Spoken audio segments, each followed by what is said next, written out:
Reality Check. It is the Thursday edition, is the end of the week edition of Reality Check here on the home of Black Talk Media. It's none other than WURD. Welcome to the program. I'm Charles Ellison, your host, executive producer, also creator of Reality Check here on WURD.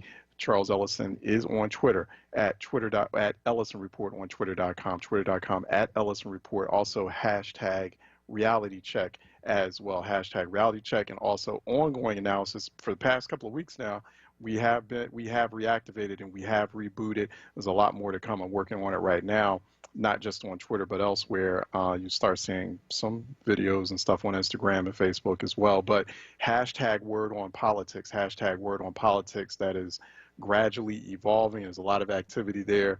We're basically giving back-to-back, I'm giving analysis on the state of these conventions, what's being discussed at the Democratic National Convention, which took place last week, and the Republican National Convention, which is taking place now. The last day of that is today.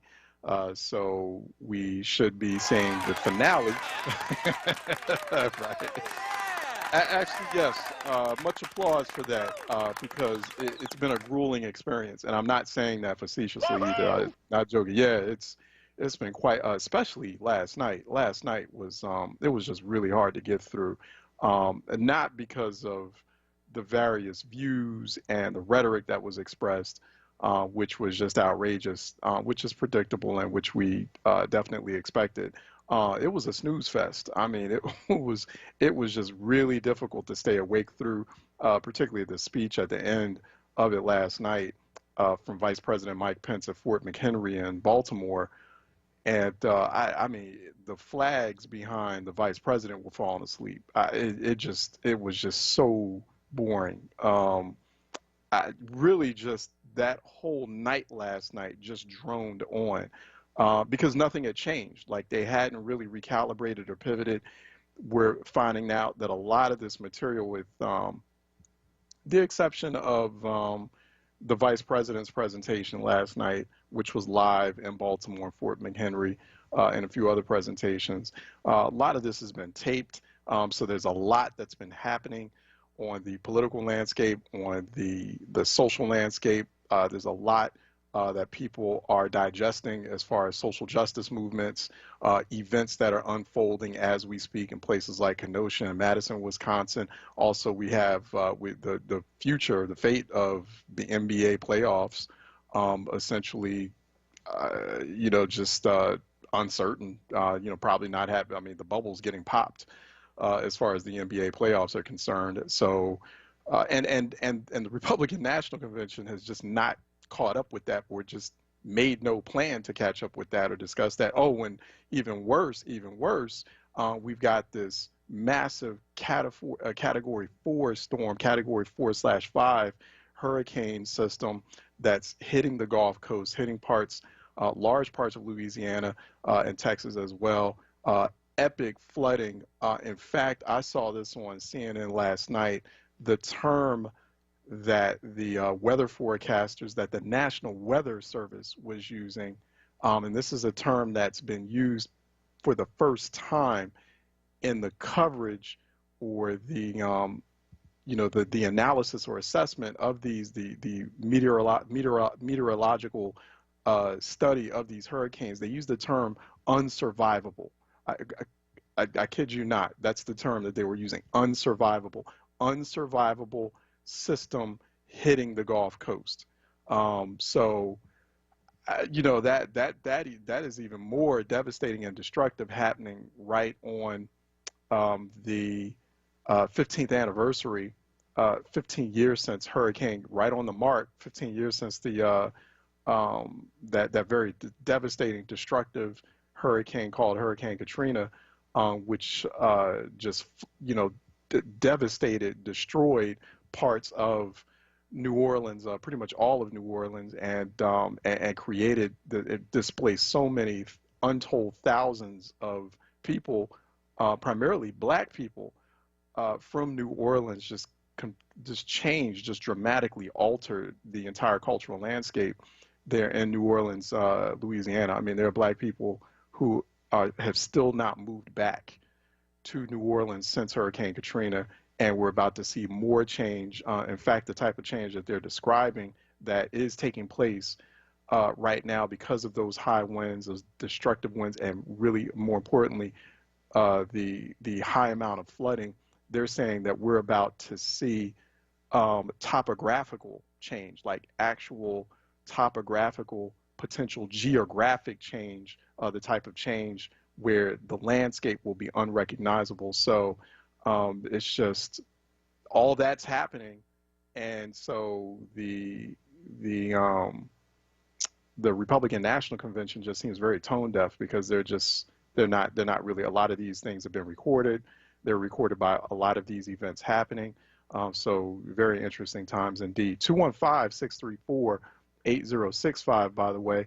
215-634-8065. Also 866-361-0900 here on Reality Check. 215-634-8065. Phone lines are open at the moment. 215-634-8065. Toll free 866-361-0900 here on Reality Check. So, we'd love to get your thoughts, your perspective on if you did watch last night, the Republican National Convention. Did you watch Vice President? Did you not fall asleep during Vice President Mike Pence's speech? And I'm not just saying that because, I'm definitely not a fan at all of the Trump administration. It just was, and I wasn't the only one. There was a lot of commentary, whether it was on social media, on various cable outlets, where folks were like, and I was just getting texts from other seasoned political observers who were like, yo, this is just like, when is this speech going to end? We weren't even having a conversation about the content of the speech. We were having a conversation about just how much Pence is just dry. And it was just also the emasculation of Vice President Mike Pence, because he's just constantly putting his pants down and turning around for President Trump. It's just remarkable to watch. Particularly if you're very familiar with the political career of Mike Pence, since being a congressman, also a governor of Indiana, and just the way that he's completely emasculated himself for President Trump. It's just very remarkable and disturbing to watch. But, definitely you could tell he's running for president in 2024. Like, he's setting it up. So he feels like this is the sacrifice that he has to make. And he feels like he's going to be that candidate, and he feels like by 2024 people forget, what sort of, how he acquiesced to the current president, just completely gave up on all his so-called principles, or principles he claimed to have had. But it's just terrible. 215-634-8065, toll free 866-361-0900. Also, give your thoughts on what's happening or unfolding in Kenosha, Wisconsin. Everyone's heard about the arrest of the 17-year-old white nationalist who had shot 3 people, one fatally, in Kenosha, Wisconsin. I'm wondering if folks have seen the video. The video that's even more disturbing is the video prior to that shooting of police just kind of yucking it up and being very friendly with these armed white nationalists. This is armed white nationalists. I mean, militia, whatever. It's white nationalists. These armed, white nationalists. And then after the shooting, I think the shooting is just already grisly and very grim. And I don't like to watch actual shootings or murders that have taken place of any sort. I don't like to watch that stuff in real time. I don't get any enjoyment out of that, and I hope no one else who's listening in does either or finds that fascinating. It's not fascinating. But what I did find fascinating was the footage that they've captured before that 17-year-old white nationalist, before Kyle, I forget his last name, but before he shoots the people, the interaction between police while they're in their armored personnel carriers and armored vehicles, giving them bottles of water, being very friendly and talking about, hey, we really appreciate you guys. Like, these are plainclothes white nationalists walking around with semi-automatic rifles, um, and just the bizarre scene after the moments after that shooting, after that white nationalist had just shot those people, and he's just strolling down the street in the middle of it, gets down to the end of the block.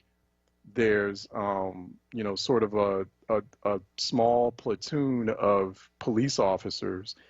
They're in several they're in several armored personnel vehicles, which are called Bearcats, which, military style armored personnel vehicles, about several of them, along with a police cruiser. And he's got his M16, his AR-15 rifle in full plain view, walking up, and he's not getting shot.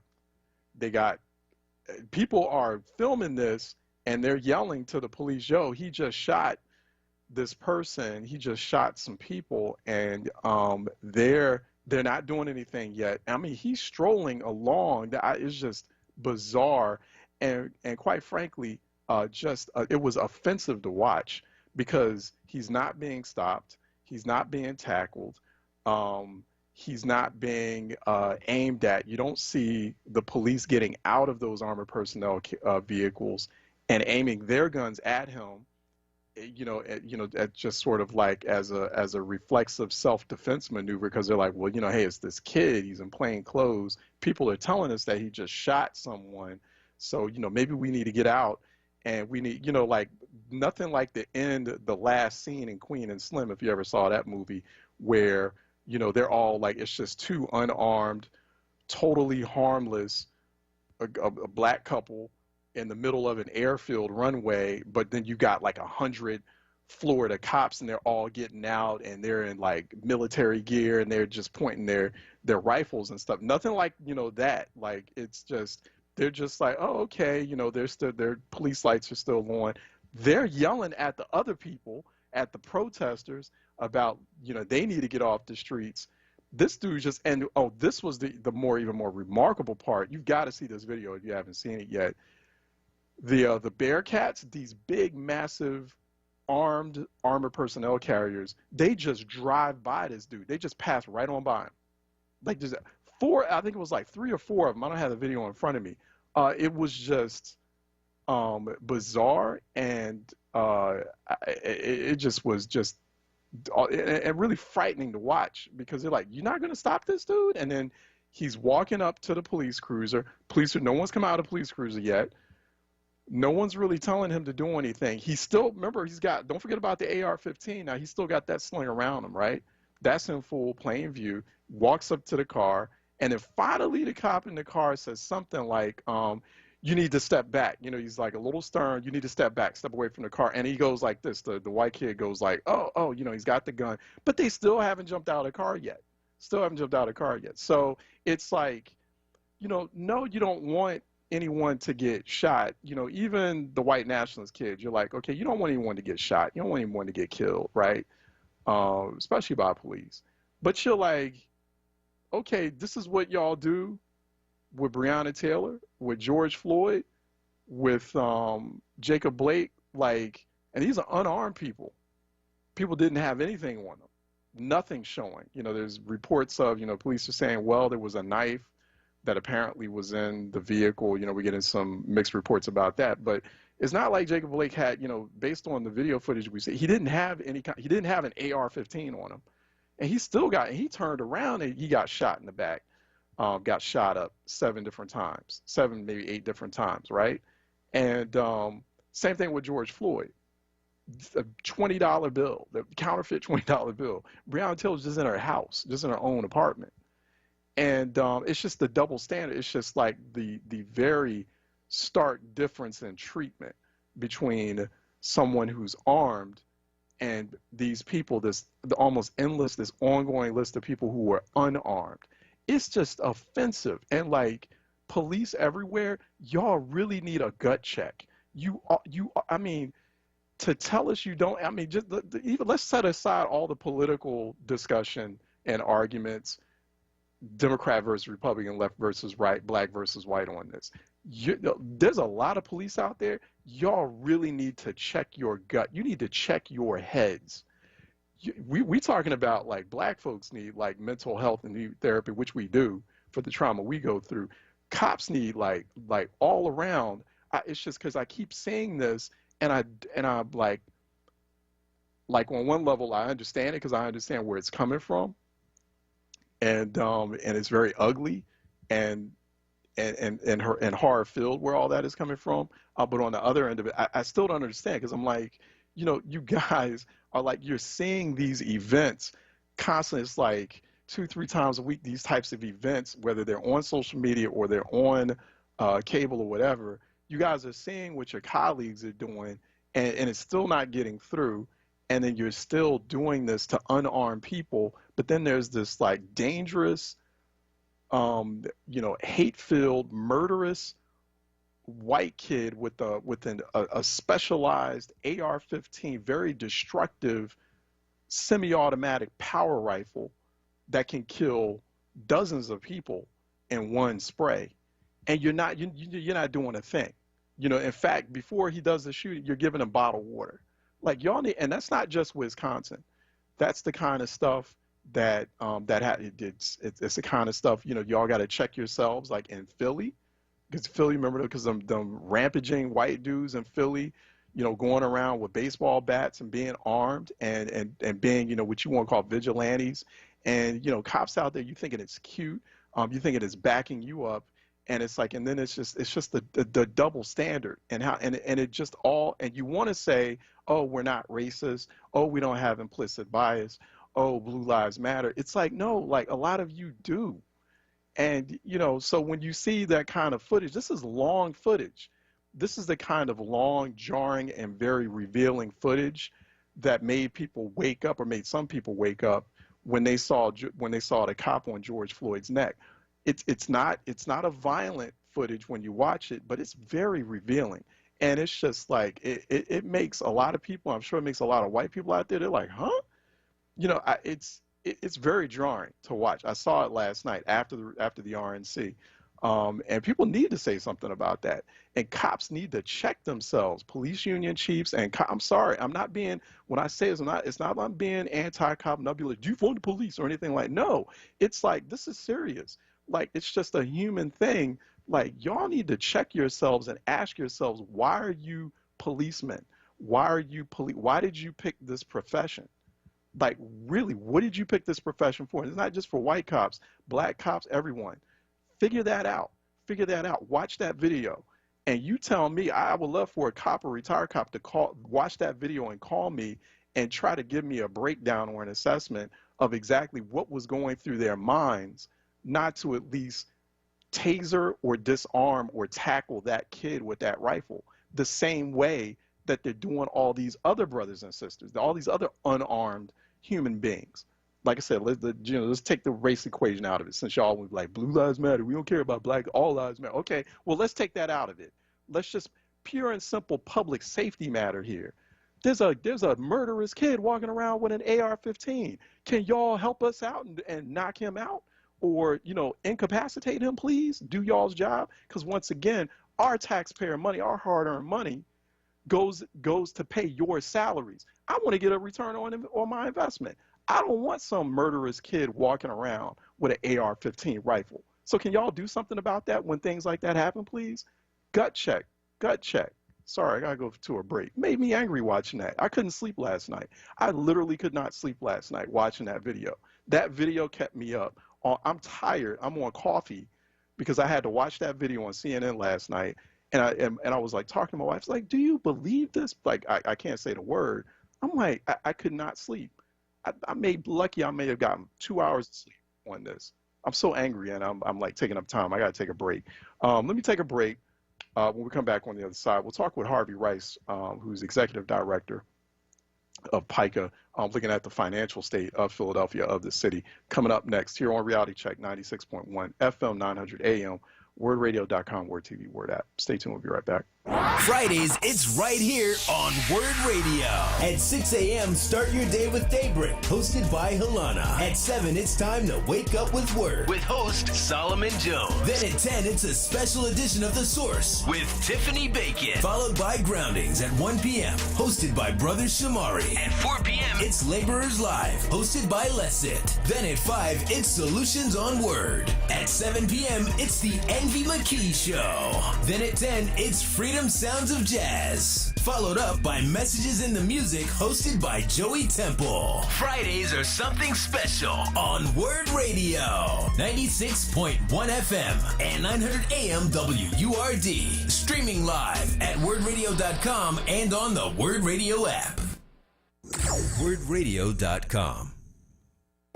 Hey, Word family. Our friends at Amoroso's Baking Company are hiring right now. Amoroso's has been baking the delicious bread in our community for over 100 years, and they want you to join their team today. The old and the young love Amoroso's, and they are hiring right now. Check it out. They offer fair pay and provide health, dental, and prescription plans after 90 days employment. Call 856-754-0355 or visit amorososbaking.com for details. A global pandemic, dozens of police shootings, nationwide uprisings, National Guard on city streets, and that's just in the past 6 months. It's time to set an agenda, a Black national agenda for the next administration.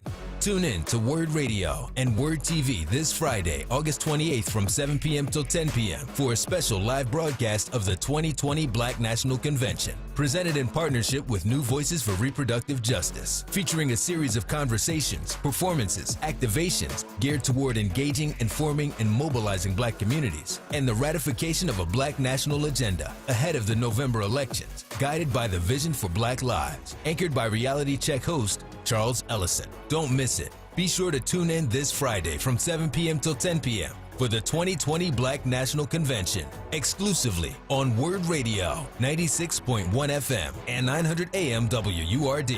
Streaming live on wordradio.com, the Word Radio app, and watch live on Word TV via Facebook or visit wordradio.com and scroll to the bottom of the page.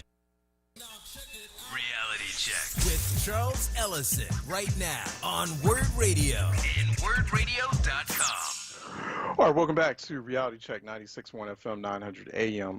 Word TV on the Facebook live stream, facebook.com/4word, facebook.com/4word, and also twitter.com. I'm at Ellison Report, hashtag Reality Check, also hashtag Word on Politics. Appreciate. I know some folks have some comments in the Facebook Live section, so we'll get to those shortly. But I want to bring our next guest on. He was coming back on. Actually, we've been doing. Speaking of gut checks, we've been checking the finances, the current state of finances in the city of Philadelphia, particularly going through pandemic and economic meltdown. Is something that our local audience needs to hear about. Needs to understand, like, where are things exactly?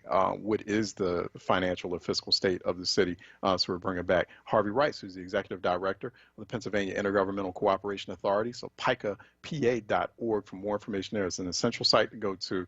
They put out these occasional assessments of the city's financial health, and between conversations with PICA with folks like Harvey, and also the city controller, we get a better handle, a better grasp on exactly how the city's finances are doing. And that's important because you want to make sure the city still remains operative and responsive to its residents. Harvey, how are you doing, sir? Good morning, Charles. How are you? Thank you for having me again. Okay, great. I'm hanging in there. I'm a little tired, but I'm hanging in there. I understand. I heard.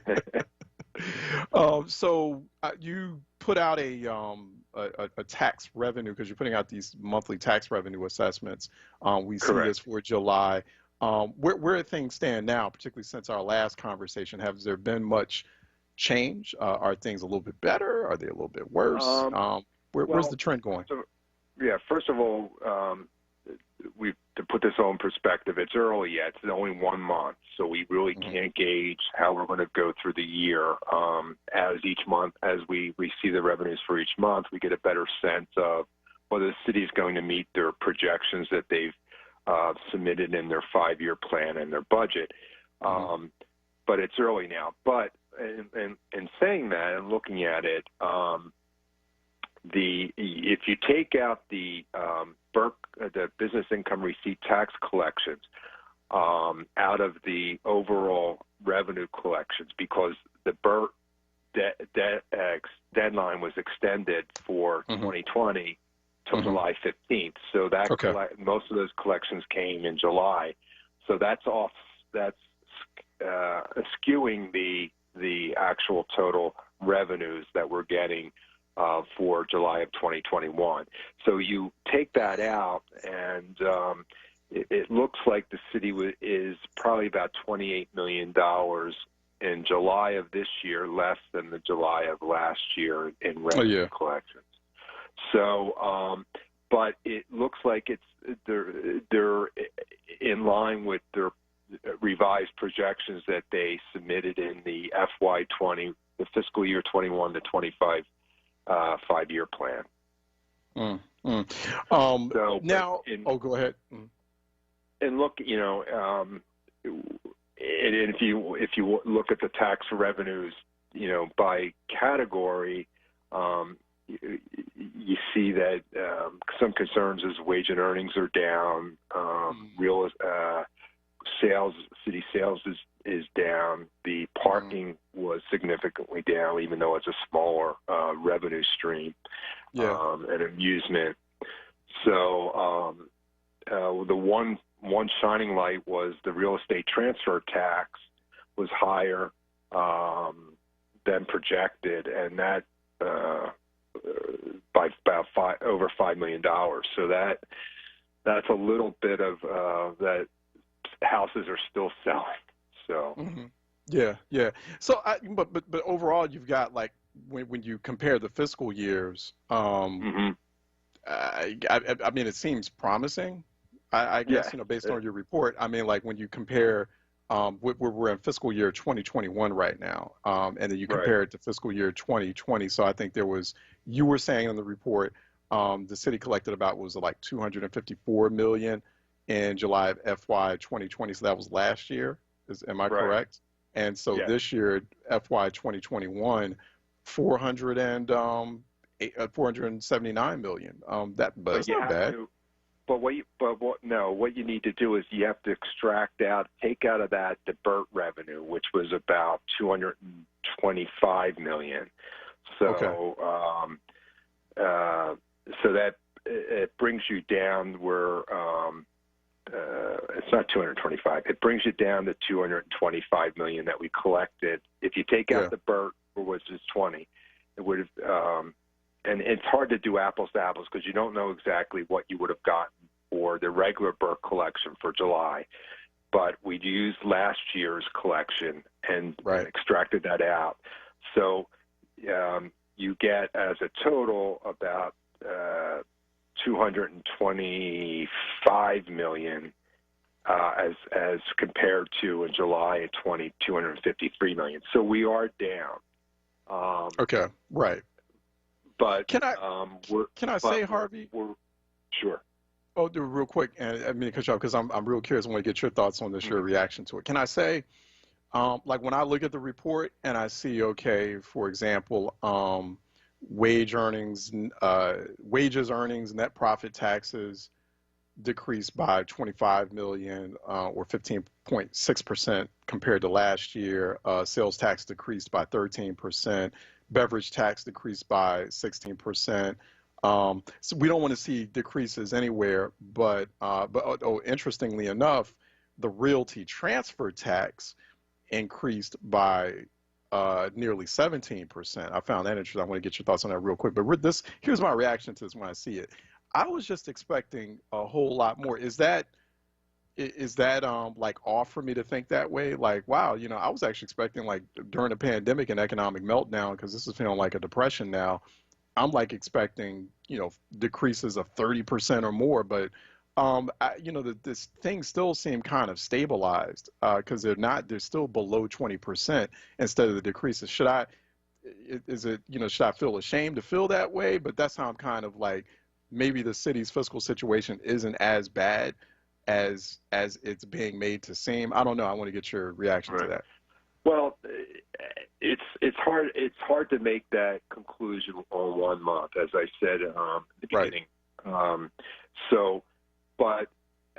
And any loss of revenue is a loss of delivery of much needed city services. So, however, the city has readjusted their projections, and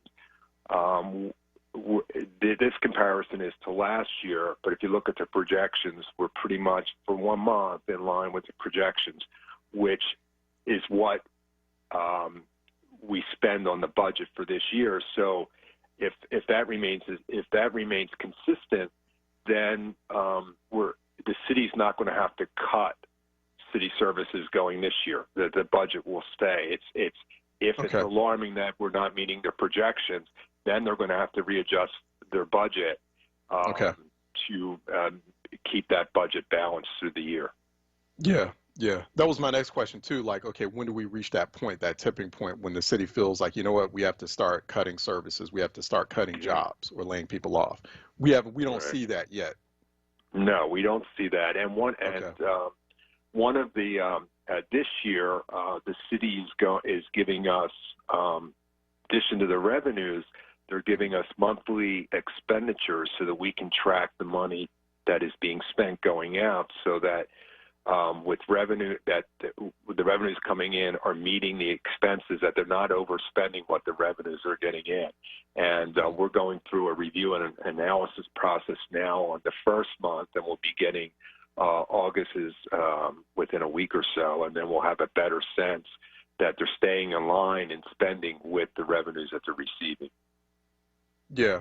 Oh, interesting. We're talking with Harvey Rice, who is joining us. He occasionally joins us. He's the executive director of the Pennsylvania Intergovernmental Cooperation Authority, PICA, PICAPA.org. That's PICAPA.org. You should check out. You really should get a moment, because it'll just take you a few moments to look at the latest monthly tax revenue update from PICA. I think it's very important, particularly if you're a Philadelphia resident.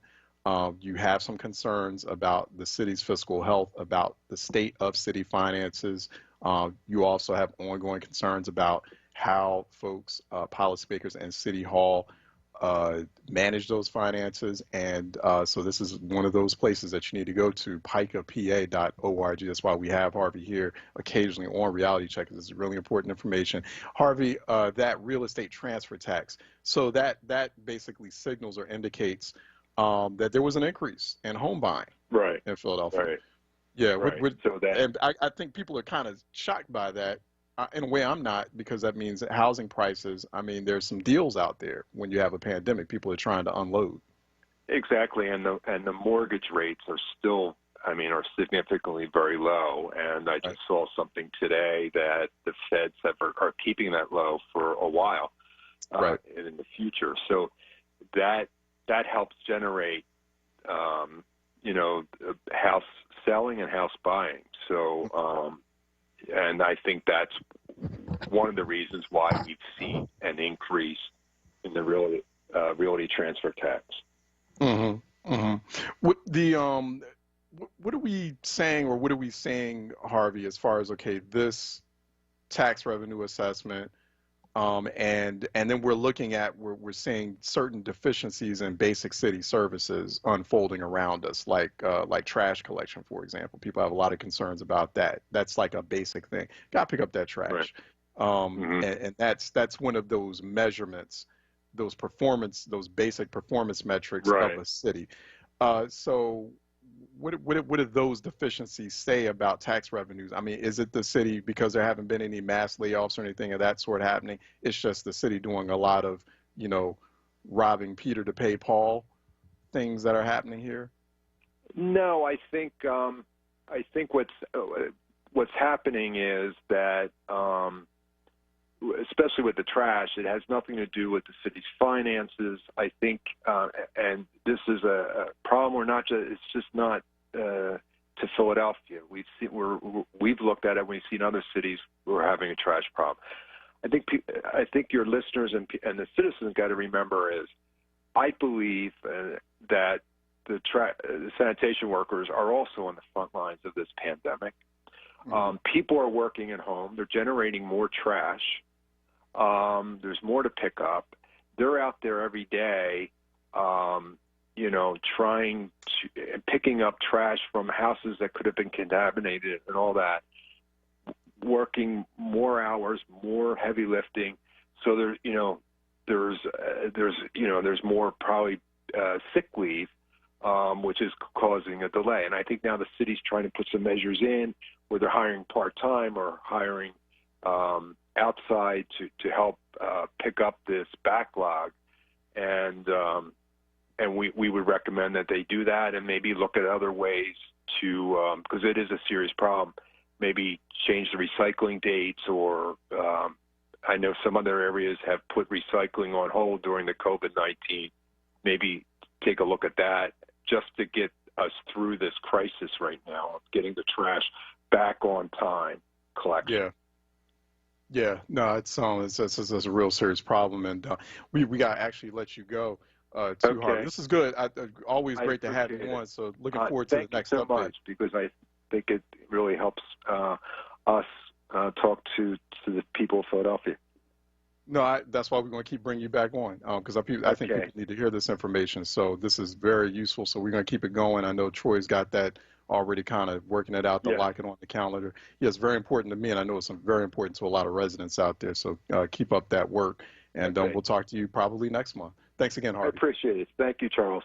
All right. Harvey Rice is Executive Director of the Pennsylvania Intergovernmental Cooperation Authority, PICAPA.org, PICAPA.org for more information. Also to check out that latest monthly tax revenue update. So when you have those conversations too, with your city council people, with the mayor, whomever, you're armed with the information, with the intelligence. You know kind of what's going on with the city's finances, or when you see things happening, this kind of context is important. So definitely, you definitely want to make sure we're keeping track of that. The time is 10:42 a.m. and the temperature in Philadelphia is 85 degrees. Ooh, that's hot, especially for the morning. And all of this is being brought to you from the Beach Companies, with 30 years of serving our community.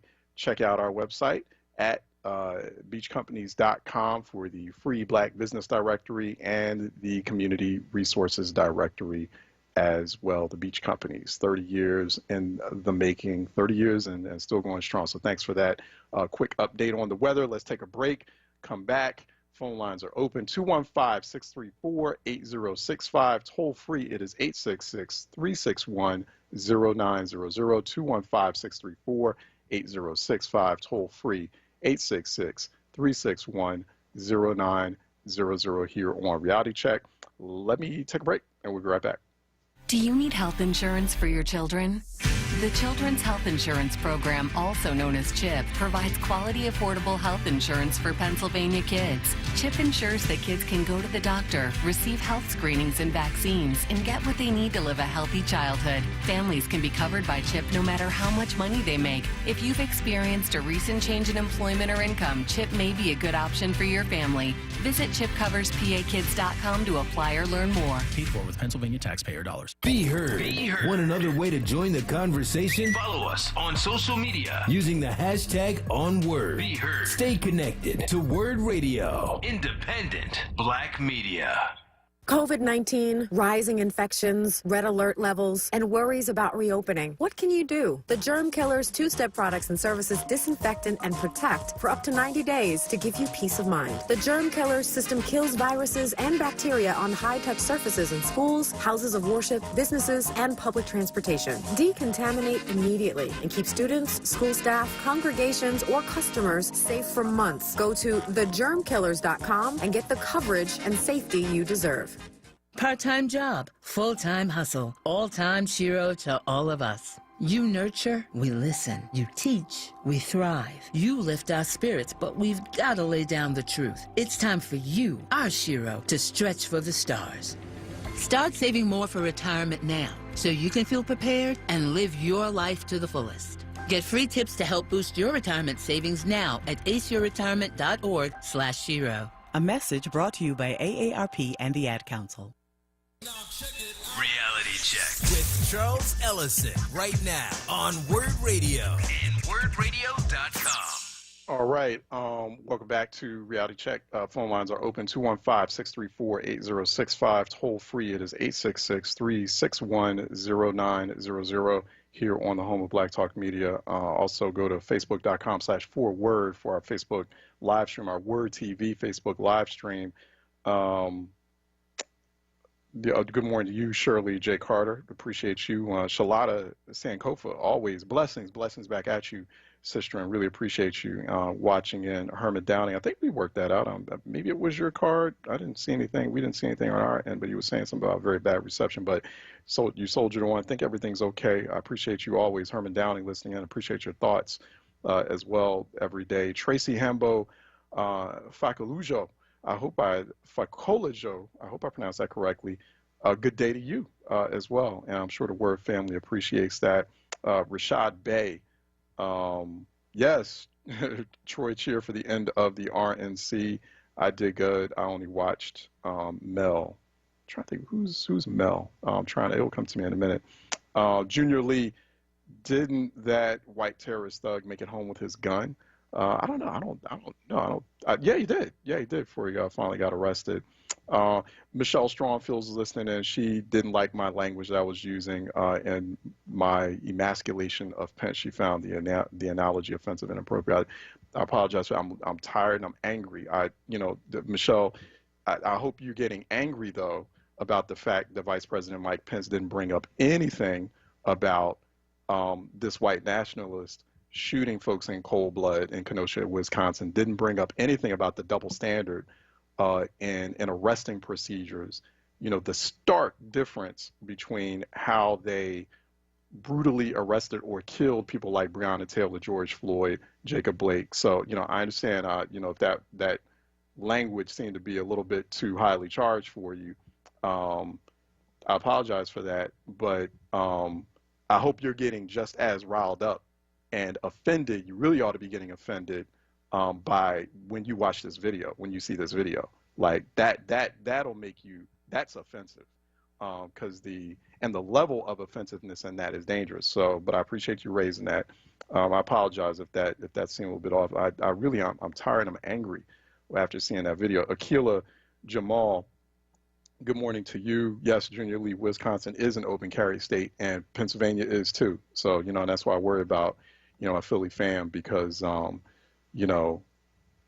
surrounding areas, southeastern PA. And because remember, we had like last year, I think we had the Abington Township Police Chief was on here. Was it last year, Troy, or the year before, when like that white dude was walking around with that AR-15? It was unclear whether that was loaded or not, and the police just let him walk around around Abington Township. Like, what? And like if that had been a brother, if somebody called in saying that they were going to, they were going to legally have it, and I don't advise doing that at all. But it's just like, once again, when you see the differences in treatment, armed white people, and then armed white people who commit. This isn't the first time this has happened. I've written about this for major publications like The Root and others, like where like after a mass shooting happens, in this particular case yesterday, it was a micro mass shooting that this white nationalist kid engaged in. They always survive. Like these armed white dudes who just conducted some type of mayhem and chaos and kill people. They always survive. Like the only way they don't survive is if they kill themselves. It's just, police, like, y'all need a gut check. Like, because you're shooting unarmed black people, but you won't shoot these dangerous, fully armed, like full metal jacket white people walking around. I don't get it. You have got to explain that to me. Kevin Waters, we don't give a, what you think? Pence is part of a racist administration which supports white supremacy. We are not going for him. Orange Slice, you and those who think like people of your defensive Pence and their ilk. I guess Kevin Waters is talking to Michelle Strongfield. So, anyway, I appreciate folks chiming in. Let me go to the phone lines. Lynn out of Darby is calling for a reality check. Lynn? Good morning, Charles. How you doing? Good morning. All right. I'm okay.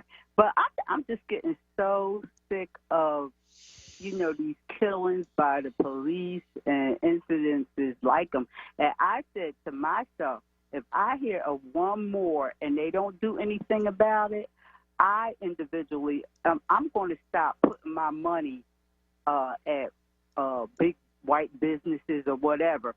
And, me as an individual decided that, and I was so happy to hear that the NBA are supporting the cause also when they hear of it. I mean, it just makes you so sick and like you just don't know what else to do. It's getting like really frustrating, and mentally is getting to me that.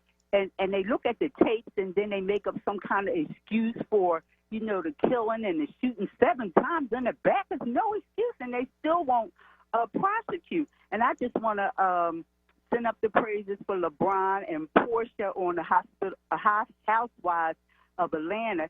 She marched for Breonna Taylor and got arrested.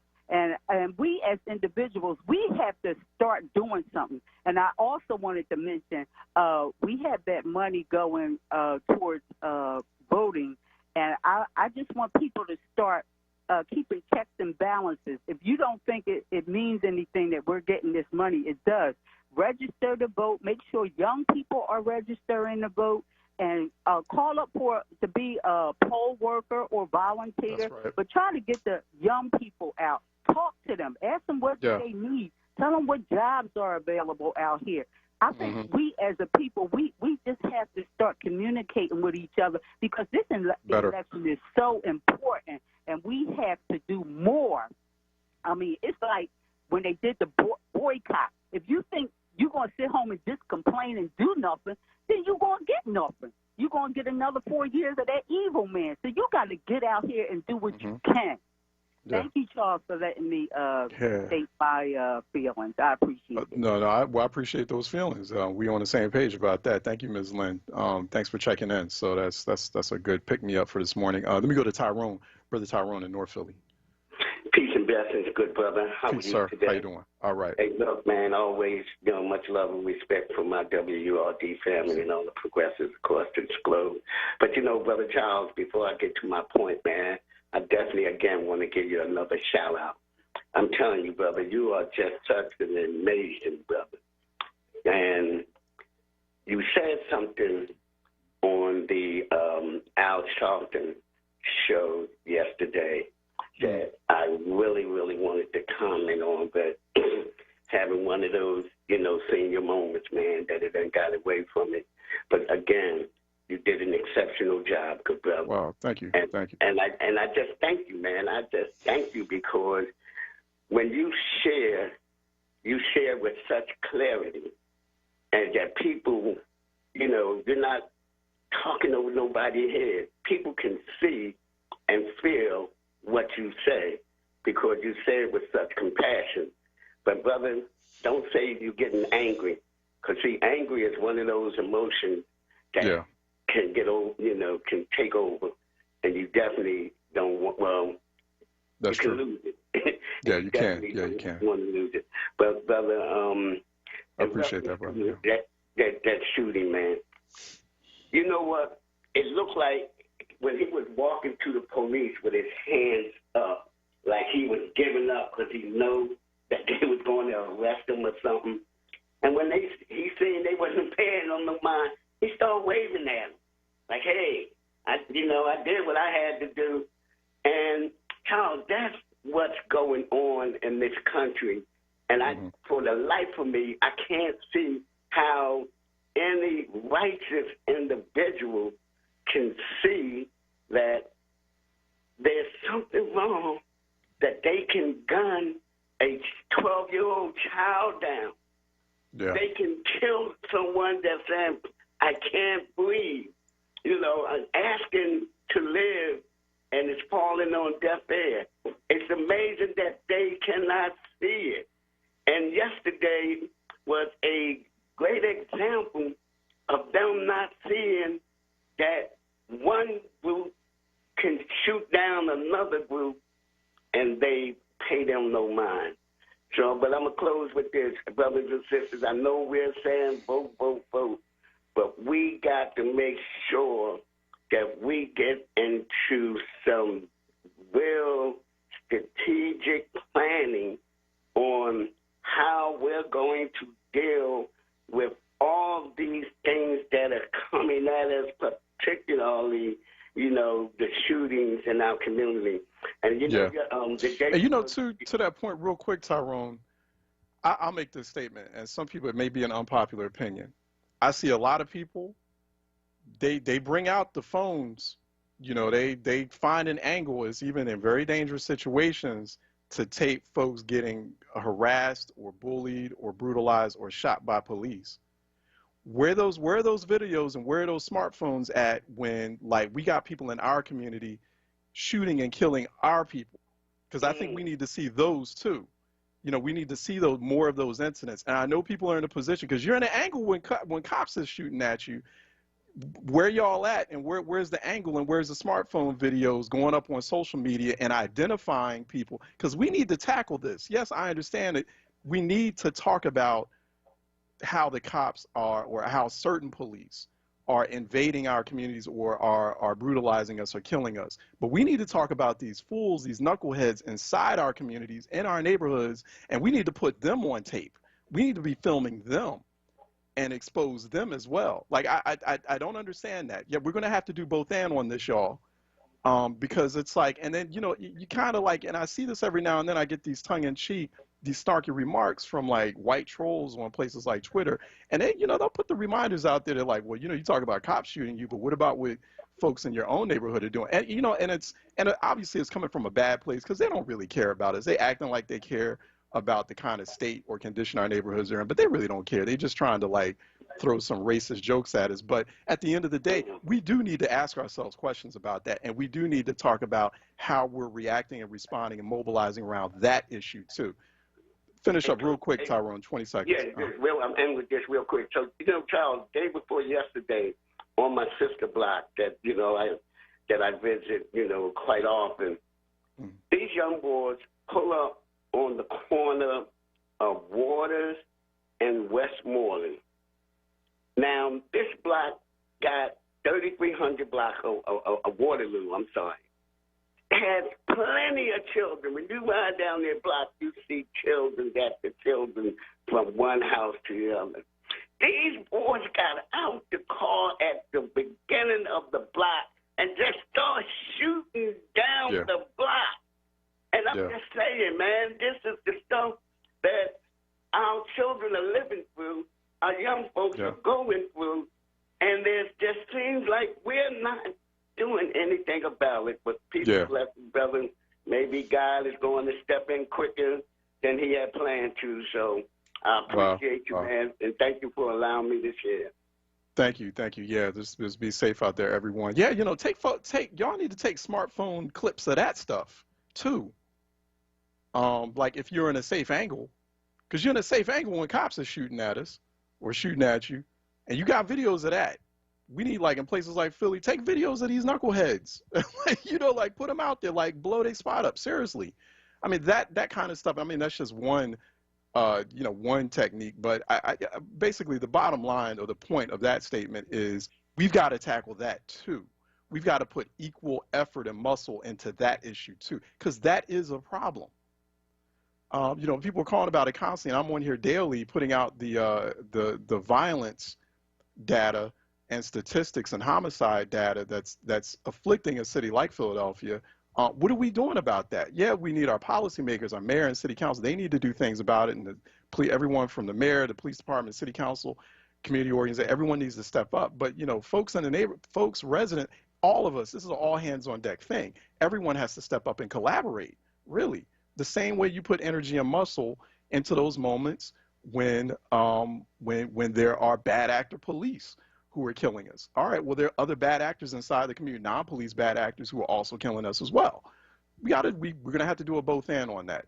All right, let me take a break. I keep going over time here. I'm sorry, Troy. I'm a little bit annoyed and irritated because there's a lot of issues floating about, so we'll try to stay on mark. Let me take a break. When we come back on the 11 o'clock hour, Charisma El Triano with Democracy Forward, is going to talk about this lawsuit against the Trump administration trying to sabotage the Affordable Care Act. So you want to listen into this, get the latest update on that, because it's been, we got that other issue, just people losing health care insurance. And the Affordable Care Act is a law, but there have been threats against it. So Charisma Toronto is going to talk about that next here on Reality Check. Stay tuned. We'll be right back. If you want to start your morning with mindfulness, motivation, and inspiration, tune in to Daybreak with me, Helana, here on WURD Radio, Monday through Friday from 6 to 7 a.m. I'm a health and wellness coach with over 15 years experience helping people to transform their lives. On the show, we talk health and wellness 360, from getting your mind right to getting your money right. So let's rise and shine together right here on WURDradio.com, 96.1 FM, 900 on your AM dial on Daybreak every morning.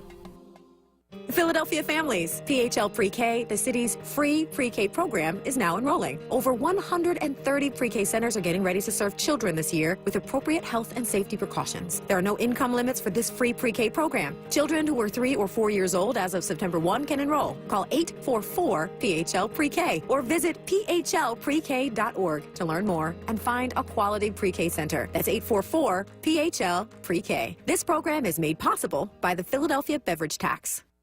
What's up, everyone? I know you know the word, no, not the station, but this word, J-O-B, that is, and our friends at Amoroso's Baking Company are hiring right now. Amoroso's has been baking the delicious bread in our community for over 100 years, and they want you to join their team today. The old and the young love Amoroso's, and they are hiring right now. Check it out. They offer fair pay and provide health, dental, and prescription plans after 90 days employment. Call 856-754-0355 or visit amorososbaking.com for details.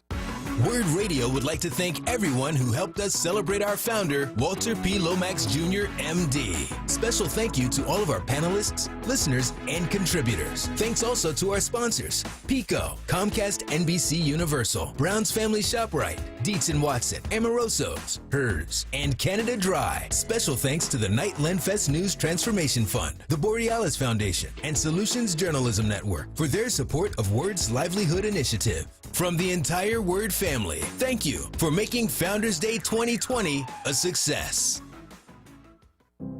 We will never know how many of our friends and family members didn't get COVID-19 because we followed safeguards. We'll never know that number. This is Dan Hilferty, CEO of Independence Blue Cross, with a simple reminder of how much good we do for others when we protect ourselves. We'll never know how many lives we save because we wear masks, wash our hands frequently, and keep social distance. We'll never know exactly who we help, who we save when we take protective steps each day. We'll only know one thing for certain, that we did all we could to save people from the effects of a pandemic with the potential to overwhelm the region. And that's a nice thing for us to live with. Thank you all. For more on what you can do, visit IBX.com. Together, we are beating COVID-19. This is Word Radio. 96.1 FM. And 900 AM WURD Philadelphia. Black Talk Media. Reality Check. With Charles Ellison right now on Word Radio. And WordRadio.com. All right. Welcome back to Reality Check, 96.1 FM, 900 AM. WordRadio.com for the live stream, not just in Greater Philly, Delaware Valley, but also beyond as well throughout the nation. Many of you do listen in that way. And you watch us on Word TV. I appreciate you. Good morning to you, Rafael Suleiman. There you go.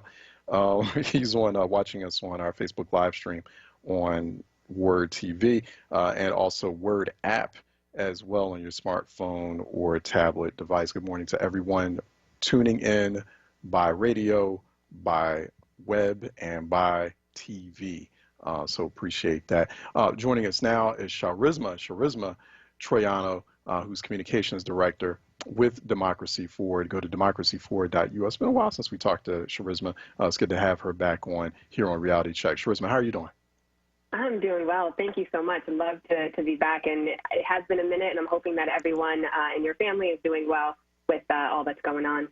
Hey, thank you. I appreciate that. Hope everyone is doing well on your end too. So it's definitely been a rough time for everyone. So it's good to get these occasional check-ins with people we haven't talked to in a long time, right? Like you, and just say, oh, hey, everything good? We hadn't talked to you for a while. Everything, because you just don't know, right? Yeah, and you don't know if folks are still around. It's just real tragic. I've had a couple of situations where folks I thought were there are not, and it's hard. Yeah, it's really hard. It's and a couple of people who are still dealing with who haven't fully recovered. So it's something else. Thank you. It's good to be with you, Charisma. So this lawsuit that Democracy Forward is engaged in, along with 5 different cities, Philly is one of them, against the Trump administration, against the federal government for sabotaging the Affordable Care Act. That's the way it's being described. This has been ongoing for a while now, right? I think we talked about this a while ago. If it wasn't you, it was someone else from Democracy Forward. Where are we right now with it?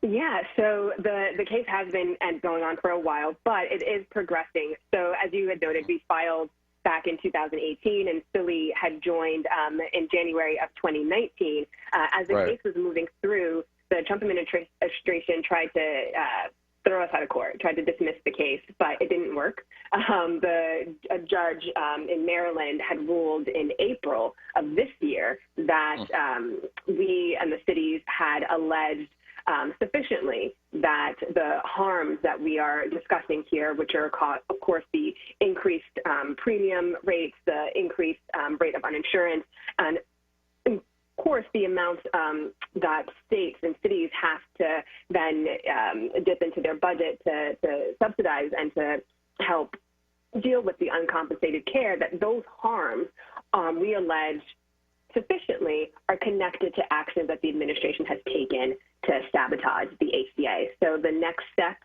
now in the case is the administration has to argue on the merits why the actions that they have taken don't violate the Affordable Care Act. And I think it's also good here to make it clear, and I'm sure your listeners know, that the Affordable Care Act, the law, the purpose of the law is to allow for every American to be able to have access to health insurance. The goal is to make sure that folks have access to health insurance to the best extent possible. And so by taking actions that this administration has done to strip that ability away from individuals, it's going to be a little hard for them to argue that those actions don't violate the ACA purpose. And so real quick, too, before I get to that, because I have a specific question with respect to that, now, the burden of proof going directly on the Trump administration. When we say sabotage of the Affordable Care Act, describe to people what we mean by that, people who may be unaware, because there is a lot of confusion in that conversation, that open debate about the fate of the Affordable Care Act, because people are like, well, I'm hearing about this sabotage, I'm hearing that it's it's not being implemented correctly, it's not being implemented fully, but it's still law. So exactly what's going on? What's the sabotage mean? What is it exactly? Yeah, so, obvious, right, that the Trump administration has been very clear, and Trump himself, on his goal of trying to kill Obamacare. And one way that they're trying to do that is by challenging and trying to abolish the law outright with a separate court case that's going on. But there are other ways in which this administration has been picking at the Affordable Care Act. And it really is a death of 1,000 cuts being done through policy actions. And so they're not all that high profile, but they're insidious nonetheless. So one in particular is a rule that the administration put out, which is called, and it's a little wonky, but I'll distill it a little bit. Go ahead. Yeah, we love wonky on Reality Check. Yeah, do it. Go ahead. It's the 2019 Notice of Benefit and Payment Parameters. Now, within that rule, there are a number of policy shifts that were made. One, for example, was the removal of notification if an individual's tax subsidy, what would have been allowed or used to help one pay for health insurance, that can now be taken away from them without any advance notice. Another way in which this administration is chipping away at the ACA is that the federal government is no longer required to ensure that health plans offer adequate provider networks. And so to break that down a little bit, essentially the federal government is no longer going to be required to make sure that plans don't discriminate, for example, against pre-existing conditions. This is all being put on the states. Another instance in which this rule is sabotaging the ACA is that it's allowing insurers to pick their own auditors. So it's essentially letting the fox run the henhouse, which is kind of how the Trump administration operates government, as we've seen industry lobbyists now running the very agencies that they came from, that they're now supposed to be regulating. This is what we're now seeing with regard to the administration's chipping away of the ACA. They've also slashed standards for your navigators. And, of course, your navigators are those groups and individuals that help folks navigate through the very complex health insurance system. And, in some instances, the administration has drastically cut funding for those navigators. And in this 2019 rule that we are suing over, the administration no longer requires for navigators to have a physical presence in the communities that they serve. And so these are just a number of ways. I mean, when I say death by 1,000 cuts, there's so many that the administration has done that chips away bit by bit of the ACA, which ultimately the effect has been that the uninsured rate has increased, that the rates of premiums have increased. And, looking at the plaintiffs in our case, which 5 cities, Philly being one of them, but we're also representing 2 individual plaintiffs. And they noticed that their premiums are now at about $1,600 a month. And this is all after the Trump administration's actions on the ACA. Right. It's funny, too, because it's like the stuff that they accuse the Affordable Care Act, they like to call it Obamacare. I don't like to call it that because it's a law. And I understand why. That's a slander. It's a political slander. That's how it was created. I've noticed, Democrats and others who support the Affordable Care Act are starting to get into the habit of calling it what it is, Affordable Care Act, because I had written a couple of pieces in the root.com about that, like, stop calling it that. The affordable, there was some polling data on that actually showing the difference between, like, there are people who receive Affordable Care Act benefits. Once it's called Obamacare, they think that Obamacare is a totally separate thing. It's this like evil government thing. It's like, nah, it's the same thing. So it's like, I know that they're playing a game. And so, and I caught it in some polling from like several years back, and they occasionally do this. And so it's really, the messaging is everything in this respect. But that death by 1,000 cuts, it's funny, like the administration is actually creating the environment that they accuse the Affordable Care Act of creating, right? Higher costs, certain burdens on recipients or, people looking for insurance or the underinsured. Everything that they were accusing the Obama administration of, they're actually creating that climate, that environment, that lack of access environment, and higher costs, like you were talking about, the premiums are going up. It's just weird. It's bizarro, right? Completely. And to put it also, too, in any context, it is absolutely bizarro. And then in the context within which we're in now, in the middle of a global health crisis, for the administration which I might add is being made worse by the Trump administration's ineptitude and callousness. But they are pulling out all the stops to deny Americans access to quality and affordable health care when they need it the most. It's something. And it is. You don't have to agree with me on this. I mean, I know that, but I've always said that, like, the administration, that the president created the pandemic, because it could have stayed at outbreak and maybe even perhaps epidemic level, because you got those 3 stages: outbreak, epidemic, then pandemic. Plenty of opportunity for the administration, for the president himself. This all stops with him, to have, like, because we've seen those instances during even going back to the Bush administration, whether it was dealing with SARS or Ebola. They could have easily spun out of control and been pandemic. That's why you have resources, you have plans and strategies in place to keep things from becoming a pandemic. All of that opportunity was there. He totally ignored it. In many respects, based on the reporting we've seen, dismissed it. Was like, well, just let it go. Let it happen. Like, so that's just me. You don't have to agree with me on that charisma, but I've had, I feel like he's created the pandemic. It's true. And, not only dismissing it, and of course calling it a hoax, from basically the get-go, had, gutted the government's ability to actually respond effectively to a crisis. Exactly. So this completely does fall, and I think it's safe to say, at the feet of Donald J. Trump. Let me ask you, Charisma, and if people are tuning in, we're talking with Democracy Forward, Charisma Troiano, who's joining us here. Go to democracyforward.us for more information on what they do. They're based in Washington, D.C., and they're working with several cities, 5 cities right now. Philadelphia is one of those cities included that's suing the Trump administration for the sabotage of the Affordable Care Act.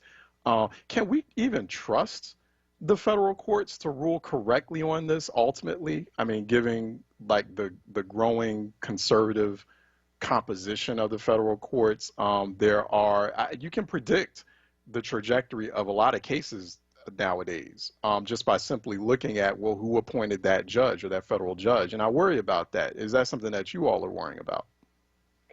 We like to believe that, our judiciary is held at a high standard, and the high standard, of course, being to apply the facts to the law and nothing else. And we would hope that any court and any judge that's reviewing this case or any other actions against the Trump administration, that they do so fairly and with that eye of unbiased adjudication in accordance with the law. And so, that's what we hope. And, we've definitely seen instances where judges appointed by various administrations, have seen the facts in front of them and have ruled, against the administration. And so I do think that there is deep concern and worry about the way in which this Trump administration is working hand in hand with Mitch McConnell in the Senate to refashion, reform our judiciary. But, one has to hold on to a level of hope in our institutions that, no matter who appointed you as a judge, that your only focus and your only goal is to be an objective arbiter of the law. This is a good question from a listener. They're watching through our Word TV live stream on Facebook Live. Charisma Junior Lee he's wondering if you know where the insurance industry or the health insurance, especially sector, stands in regards to the Affordable Care Act. How do they view the law, and I guess what's their position on what the administration is doing right now to it? Yeah, I can't speak wholesale on just overall what the insurance industry views as far as the Trump administration's actions though I will note that earlier on in the administration, when there was this constant talk of repealing, not being sure of whether or not they were going to replace, the insurers had to come out noting that the confusion that this kind of up and down, upside down sort of rhetoric was having was causing confusion within their own marketplace. And I have seen, especially when it comes to the pandemic, I have seen insurers come out and implore, for example, the Trump administration to open ACA special enrollment in response to the crisis in order to allow for individuals who may not have been able to during the traditional open enrollment period to access or to obtain health insurance to be able to do so now. So, we are seeing, it's like I said, especially in response to the pandemic, and I'm not, I'm not a friend of any industry one way or the other, but I have seen the industry come out in light of the pandemic, at the very least asking the administration to do what's right and to open enrollment to allow folks to get access to health insurance in this particular time of need. Oh, no, thanks for that question, too. I appreciate that, Junior Lee, on our Facebook live stream, watching us through Word TV. The other thing, too, is just basic information. I want to get your thoughts, not just with respect to this case, Charisma, but while I got you for another minute or two, your thoughts on enforcement. It's like we have all these laws, whether it's sabotaging the act or a number of other things that you at Democracy Forward are all following in terms of all these open violations by the Trump administration. I mean, look at the Republican National Convention this week. All kinds of flagrant violations of the Hatch Act. And I know people are like, oh, no one knows what the Hatch Act is. And, this just like Beltway insider stuff. Oh, but we were supposed to lose our minds over emails, completely fake manufactured scandal. And you're telling me, Hatch Act is serious. And I say this as someone who's worked in Congress. I've worked for members of Congress. I've worked at all levels of government, city and state levels of government as well, as a policy aid, a political aid. That's like the first thing when you take those, especially appointee jobs, they make sure they're constantly reminding you about the Hatch Act. But the thing is that these flagrant violations of the law, this stress testing of federal law that the Trump administration engages in, it never gets enforced. It's like people are having a lack of confidence in governance and basic governance because they're like, well, laws are on the books, but he keeps on breaking them. Yeah, and I feel you, and I feel the listeners on that, and I think it depends too on which laws, we're talking about. Some laws don't have the same sort of enforcement teeth as others might. What I have seen, at least on the agency level, President Trump by himself is just, I don't even know. I have no words. But on the agency level, we have seen where courts have come back and ruled that the Trump administration has acted unlawfully, that those policies have then since been rescinded. I have a few examples, for one being Ken Cuccinelli. We had a case who is running now. He was running the nation's immigration agency at USCIS and then was appointed to another role at the Department of Homeland Security. We filed a lawsuit challenging his appointment to run the nation's immigration agency, notwithstanding the fact that he is an anti-immigrant hardliner and quite a vocal one, but that his appointment was unlawful. And therefore, anything that he issued policy-wise while sitting in that unlawful position was similarly invalid. A court agreed with us and ruled as such and invalidated two of Ken Cuccinelli's immigration policies. The Trump administration has since dropped their appeal in that case, and that is now the law. Any asylum seeker who is getting ready for their credible fear interview, the old Obama-era standards will be applied, not the standards that the Trump administration had put in. We saw the same thing happen with regard to school lunch when the Trump administration weakened the Michelle Obama standards, and I'm calling it that because it was a part of her Let's Move movement to get healthier meals in children at the school-age level. The Trump administration rolled that back, increase the amount of sodium that would be allowed for school-age children in their meals, and reduce the amount of whole grains. A judge said, yeah, that was unlawful to do that. The Trump administration backed away, and now the Obama-era standards will be in place when it comes to judging nutrition standards for school meals. So there are, the wheels of justice, I know it's a cliche term, does turn slowly, but at the end of the day, the America democracy that we have, right, it is built a lot on our adherence to not only our norms, but also to our rule of law. That's the only way that this would be able to work in a very organized and peaceful manner, that we need to be able to have precedent, but then also to know that our federal agencies and those who are leading these agencies would adhere to that precedent. Now, like you said, the Trump administration, and particularly President Trump, is on an island on his own in, stress testing the laws of our country. But I think we're holding on. We're barely holding on, but I think we are. All right. Now, Charisma Troiano, Communications Director for Democracy Forward. Go to democracyforward.us for more there. And hopefully we'll have you back, Charisma. I really appreciate your time today. I love talking with you all. All right. Excellent. Excellent. Take care. Be safe out there. Thank you. All right. Let's take a quick break. And when we come back, Sarah Dagia, the CEO of Change Lab Solutions, will be talking about a new report that just came out, which is assessing the impact of government failures and its response to COVID-19. So we'll get a bit of insight into that here on Reality Check 96.1 FM, 900 AM, wordradio.com, Word TV, Word app. Stay tuned. We'll be right back. Weather and traffic to keep you informed for your drive home. In the happy hour with Sincerely Sarita. Monday through Thursday, 4 till 7 p.m. Right here on Word Radio, 96.1 FM and 900 AM WURD. Recovery starts with a call. Pennsylvania's Substance Use Disorder Hotline. is staffed by real people who are trained to help. They're here 24 hours a day, 7 days a week. They'll get you or your loved one into treatment regardless of your access to insurance.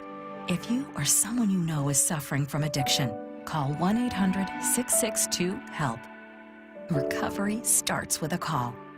Paid for with Pennsylvania taxpayer dollars. Word Radio Digital Tip of the Week with Stephanie Humphrey. I'm your tech life expert, Stephanie Humphrey, and this is your Word Digital Tip of the Week. Shopping online at Amazon.com has been a lifeline for people during the pandemic because you can get groceries and other much-needed items delivered to your door. But the price for an Amazon Prime membership may make it hard for everyone to take advantage. The normal price of a Prime membership is $119 a year or $12.99 per month. But if you are a college student or you qualify as low income, you can get a discount. Students can get a 6-month free trial, and then the monthly fee is $649 or $59 for the year. If you have an EBT card or a Medicaid card, you can get a Prime membership for $5.99 a month. With an Amazon Prime membership, you get free shipping on your orders, access to all of the great movies, TV shows, and music available, free 2-hour delivery on some essential items with Prime Now, discounts, and a lot more. Now more people can take advantage of a way to stay safely socially distanced right now and make our lives more convenient in the future. Stay tuned to WURD for more tech tips and stay connected with us at wordradio.com. The Word Digital Tip of the Week is brought to you by Comcast NBC Universal. No fear, just facts. WURD. Listen to Laborers Live. We created the weekend. We created the 40-hour work week. We just want enough to feed our family, be able to send our children to college, and let our next generation do better than we did. To people that might have forgot how important unionism is in a country like the United States. People now infringing on our 8-hour workday, trying to work people more than 8 hours without overtime, trying to work people without benefits. In the long run, everybody's getting a fat paycheck except the worker. So this is really a wake-up call for America. The struggle is continuous. Tune in to Laborers Live every Friday from 4 to 5 p.m. Sponsored by LESIT, the Laborers Employers Cooperation Education Trust of the Laborers District Council of Philadelphia and vicinity. Local 332, Sam Staten Jr. Business Manager. Local 57, Esteban Vera Business Manager. Local 135, Dan Woodall Jr. Business Manager. Local 413, James Harper Jr. Business Manager. The Laborers District Council, Ryan Boyer Business Manager, and Tony Staten, Executive Director of LESIT. Reality Check with Charles Ellison right now on Word Radio and wordradio.com. All right, welcome back to Reality Check. You are watching us on Word TV across the Philly area, across the nation, also across the world on our Facebook live stream, facebook.com/4word, also at youtube.com/onWURD. youtube.com/onWURD is the other place where you can catch our Word TV live stream, wordradio.com for those listening, not just in Greater Philly, Delaware Valley, but beyond that, throughout the nation, throughout the world, and by Word app, carrying that wherever you go, Word on the go on your Word app. Don't forget to download that today on your Google Play Store, your Apple Store, on your smartphone or tablet device. Sarah Dagia is the CEO of ChangeLab Solutions. For more information on them, go to changelabsolutions.org. Check out their latest report that just came out. Sarah is the main editor or member of the editorial committee for this report. It's entitled Assessing Legal Responses to COVID-19. It's a key report. It's looking at like how legal frameworks responded to, reacted to, or were used or utilized during the pandemic in a number of areas and on a number of levels. She's going to explain this, but go to changelabsolutions.org to check out that report. Also at ChangeLabWorks on Twitter, on social media, if you'd like to get more there. Hashtag COVID Policy Playbook. Actually, you can also get more information and data points from them as well on this report. Sarah, how are you doing? Good to have you. I'm doing well. Thanks so much for having me. All right, excellent, excellent. Assessing legal responses to COVID-19. So what's your report concluding? Because you look at a wide range and variety of topics. First, could you outline or give kind of like the main topics or main areas or issue areas that you all explored that offered you some key takeaways and insights into legal responses, policy responses during the pandemic, and that are still happening now. They're still unfolding now. Right, exactly. Well, because of a pandemic, there's so many different things that are happening to communities and individuals at the same time. And so we really wanted to take a comprehensive look at, you know, how is the government using their powers or not using their powers in this case to affect things like surveillance and contact tracing. We looked at what is government's responsibility, because there were a lot of questions that came up during this time around what is the role of a public health officer has, what are the legal rights that a public health officer has, what rights do governors have versus mayors and city council members. We looked at the role of what federal governments compared to state and local governments, and even legal tools like preemption. When can a state interfere with a local government? We looked at healthcare delivery systems, because people need to have access to healthcare and also access to medicines and medical supplies. Protecting workers and families, which cover things like employment protections for people and access to safety net services like food security programs. And we also looked at disparities, so particularly vulnerable populations at this time, like communities of color, people with disabilities, folks that are incarcerated at this time. So we really wanted to look at all of the different issues that we've seen come up as a result of COVID, to really also identify where are there cracks in the system and how did they get even more exacerbated during this time. What did you find? What was your conclusion? So did you find that this was truly an unprecedented moment? Is it primarily, you know, is a lot of the failures that we've seen in the system, or the government, the institutional multi-agency level response to this, are those failures based solely on the fact that this is something very unprecedented, it's historic, what's happened, and people just couldn't see it coming? Or is it a bit of that, but also just as well a lot of incompetency based or baked in these systems, or baked in some of these agencies, or the leadership in these agencies as well? Like, what conclusion did you draw? Really the latter, like you're saying, right? That this wasn't precedented. I mean, we haven't seen something like this in the last 100 years in our world, in our nation. And at the same time, what COVID-19 did was really exacerbate, again, all of the cracks in the system, all of the ways that we were not taking care of people ahead of time, all of the ways in which we could have done so much more to be allowing people to have, for example, access to health care. The rollback of the Affordable Care Act over the last several years under this administration proved to be devastating to many communities during this time frame. The lack of a federal coordinated response during this time frame was also really challenging, and gave mixed messages across the nation, and probably allowed for the virus to spread in ways that could have been prevented early on. So what we did, though, is we actually worked with the authors of the 36 different chapters to identify very specific recommendations under very specific areas. But I think in general, the reason why we did this was because we wanted to show people there are ways that we could be moving forward positively that would actually have a positive impact on communities. And here are some of the ways in which we could do that. So we want to give people solutions at a time in which things feel very much out of control.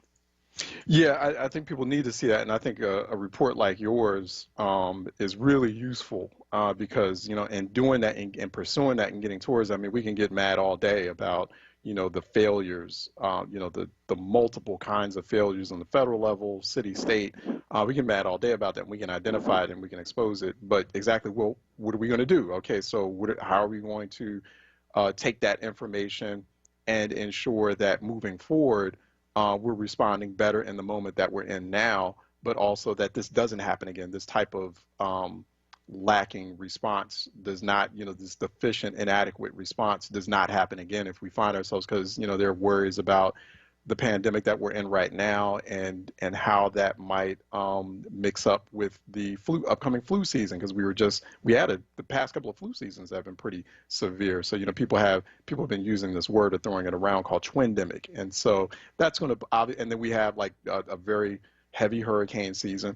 We got climate disasters that are California fires that are putting strains on emergency preparedness and public health services. So we got to figure this out. when we talk about the impact on vulnerable populations, particularly like Black populations, low-income communities, brown populations, et cetera, how were you examining that, the equity aspect of these failures? What's the equity component in this report, Sarah? How are you tackling that? And what are the recommendations that you're giving on how to better respond so there's better protection for communities that have already been under a lot of economic distress, environmental distress, and also public health, lack of access to good, adequate public health resources? That was all happening before the pandemic. Right, exactly. And so that the report actually did that in two ways. One is that I read all of the chapters. So I read 35 or 36 chapters to help the authors identify how can we talk about the disparities that were already existing beforehand, so that they could talk about the recommendations in light of or the failures in light of these pre-existing conditions or the issues that were already there. So we wanted to make sure that we talked about what were the disparities that were already there, and then how how COVID-19 potentially exacerbated those disparities. So we looked at all of the different issues to make sure that that was covered. But then we also wanted to drill down and look specifically at populations that, again, are affected even more so. So we have Part 6 in particular talks about the role that COVID-19 played, for example, again, on the criminal legal system, where we know that unfortunately has a higher population of Black and brown communities, but we also talk about what are the structural reasons why communities are there, and then what are some of the ways in which we could start to ease some of those disparities by allowing for people to be early released, for example, and just noting that this is the time to be able to do that so that we're not exacerbating the spread of COVID in those close quarters. We talk about LGBT communities, the lesbian, gay, bisexual, and transgender communities, and how they have been disproportionately affected by the pandemic, as well as immigrant populations. And then we also have a chapter that specifically looks at what are the ways in which we could learn from the civil rights movement and civil rights laws. How do we think about this pandemic from a perspective of race and discrimination, and how can we use some of the lessons learned from the current justice movements to be able to address the needs of communities of color in particular who have been hit the hardest by these by COVID-19. The other way that we've done this is looking at the exposure that the social determinants of health, or the structural ways in which certain communities have been impacted more greatly by the COVID-19 pandemic. For example, essential workers who also are disproportionately Black and brown communities. How do we make sure that they have the same kinds of protections that other communities have, as well as making sure that people have access to food programs? Yeah, no, that's real. And also talk about the because you guys explored this a bit. Like there was one particular briefing that caught my eye within this series about preemption, and about like states, for example. We have a lot of problems with that in a state like Pennsylvania, and the relationship between folks in Harrisburg and a city like Philadelphia. You have states constantly, and you have this like blue-red divide or urban-rural divide in a lot of these states, and preemption, this legal doctrine, plays a big role in that. It had a lot of effect or impact during COVID-19, and it can really hamper efforts to address those disparities, particularly when you have high concentrations of Black people, of low-income residents, of brown residents, and others in cities and urban areas. Can you talk about that for a moment? Why that's important, why that has to be looked at a little bit more closely? Absolutely. That's a really important chapter. And we co-wrote that with the Local Solutions Support Center, who's done a lot of work on preemption. So just just as a reminder, preemption is the doctrine, it's a legal doctrine in which a higher level of government can prevent a lower level of government from taking action. And we'll tend to see that the federal government will say, hey, we're setting not just the floor, but also the ceiling. States like you can't do anything regarding this particular area. And you're right, we saw that a lot, particularly during the pandemic when some states were saying you can only do this when it comes to mask wearing. But it's actually a trend that has been taking off across the nation, and that does have a disproportionate effect on low-income communities and also communities of color. So we've seen preemption being used where localities would like to expand affordable housing, and the state comes in and says, nope, sorry, that's our domain. We're not going to let you do this. We've seen it in areas of trying to expand paid leave at the local level and also minimum wage laws. Even broadband access, trying to encourage localities to have more competition between broadbands, because oftentimes you'll have one company in the area and they have exorbitant amount of rates. And this is also really important during this time when broadband is a lifeline, right, for people to be able to access schools or to be able to have access to their friends and family in other places to prevent the kind of isolation that people are feeling at this time. So it's a trend that we've been seeing, and we're trying to lift up what preemption is and how communities can be aware of it, so that as they're working with their state and local governments, making sure that they're not being taken advantage of, or that they understand what that role is and how to craft policy that won't prevent them from being able to do local innovative solutions. Yeah, no, I think that's very important. We have to know why. It's just fascinating playbook that you have here. I read some of it. I'm still going through it because it's going to be useful. It's informing some of my conversations I'm having here on this program and others. So we're going to keep in touch, Sarah, because great. You think we're going to have you back on and continue to talk about this report and other things that you're assessing. This is and it's an initiative of the George Consortium. This thing that you're doing, assessing legal responses to COVID-19. Go to changelabsolutions.org for more on that, or hashtag COVID policy playbook. There are a lot more questions I have for you, Sarah, but I ran out of time. So we'll definitely have you back at some point real soon, near future. Thank you for this. Thank you for having me. All right. Take care. Sarah Dagia is a lawyer, attorney, also CEO of ChangeLab Solutions. Go to changelabsolutions.org for more information at ChangeLab Works, and check out, you should check it out. It's a good read. You need to take some time with a few days assessing legal responses to COVID-19, but they're making some good points in here. So don't be surprised if you hear me raise some of the issues raised in this playbook in future programs. All right, let's take a break, and when we come back, phone lines are open, 215-634-8065. Toll free, it is 866-361-0900 here on Reality Check. Phone lines are open at 215-634-8065. Toll free, 866-361-0900 here on Reality Check. Let's take a break, and we'll be right back. Your daughter got her learner's permit, so you're getting her favorites at McDonald's to celebrate. And you let her drive. Now, if you could just make it to the drive-thru. Enjoying the journey together? That's something to value. Make a quick breakfast stop at McDonald's, where a tasty Chicken McGriddles and McChicken Biscuit are just $2 each. Prices and participation may vary. Cannot be combined with combo meal. Support independent black media and join the Forward movement now at 215-425-7875 or visit wordradio.com.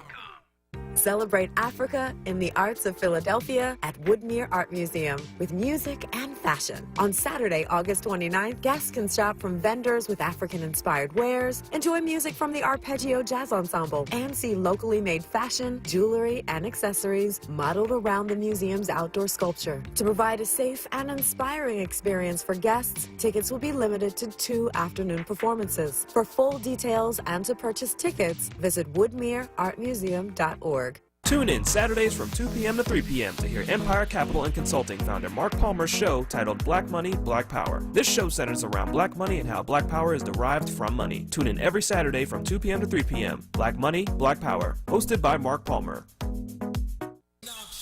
Reality Check with Charles Ellison right now on Word Radio and onWordRadio.com. All right, phone lines are open. 215-634-8065. Toll free 866-361-0900. Let's go to Mamie. Ms. Mamie out of University City in Philly, calling in for a reality check. Good morning, Brother Charles Ellison. Hey, good morning. How are you doing, ma'am? I'm okay. How are you? Good. I'm hanging in there. Hanging in there. Thank you. Family. I agree with your a little discussion this morning. I thought it was appropriate and it was on time because people are becoming very stressed. And sometimes, your program is reality check, and you did it. I was just calling because the trash pickup and the refuge, the city has a very good program, and they have a website, www.philadelphia.streets.com, and it gives you suggestions about 10 curb your waste tips during the COVID-19 pandemic. And because we are so easily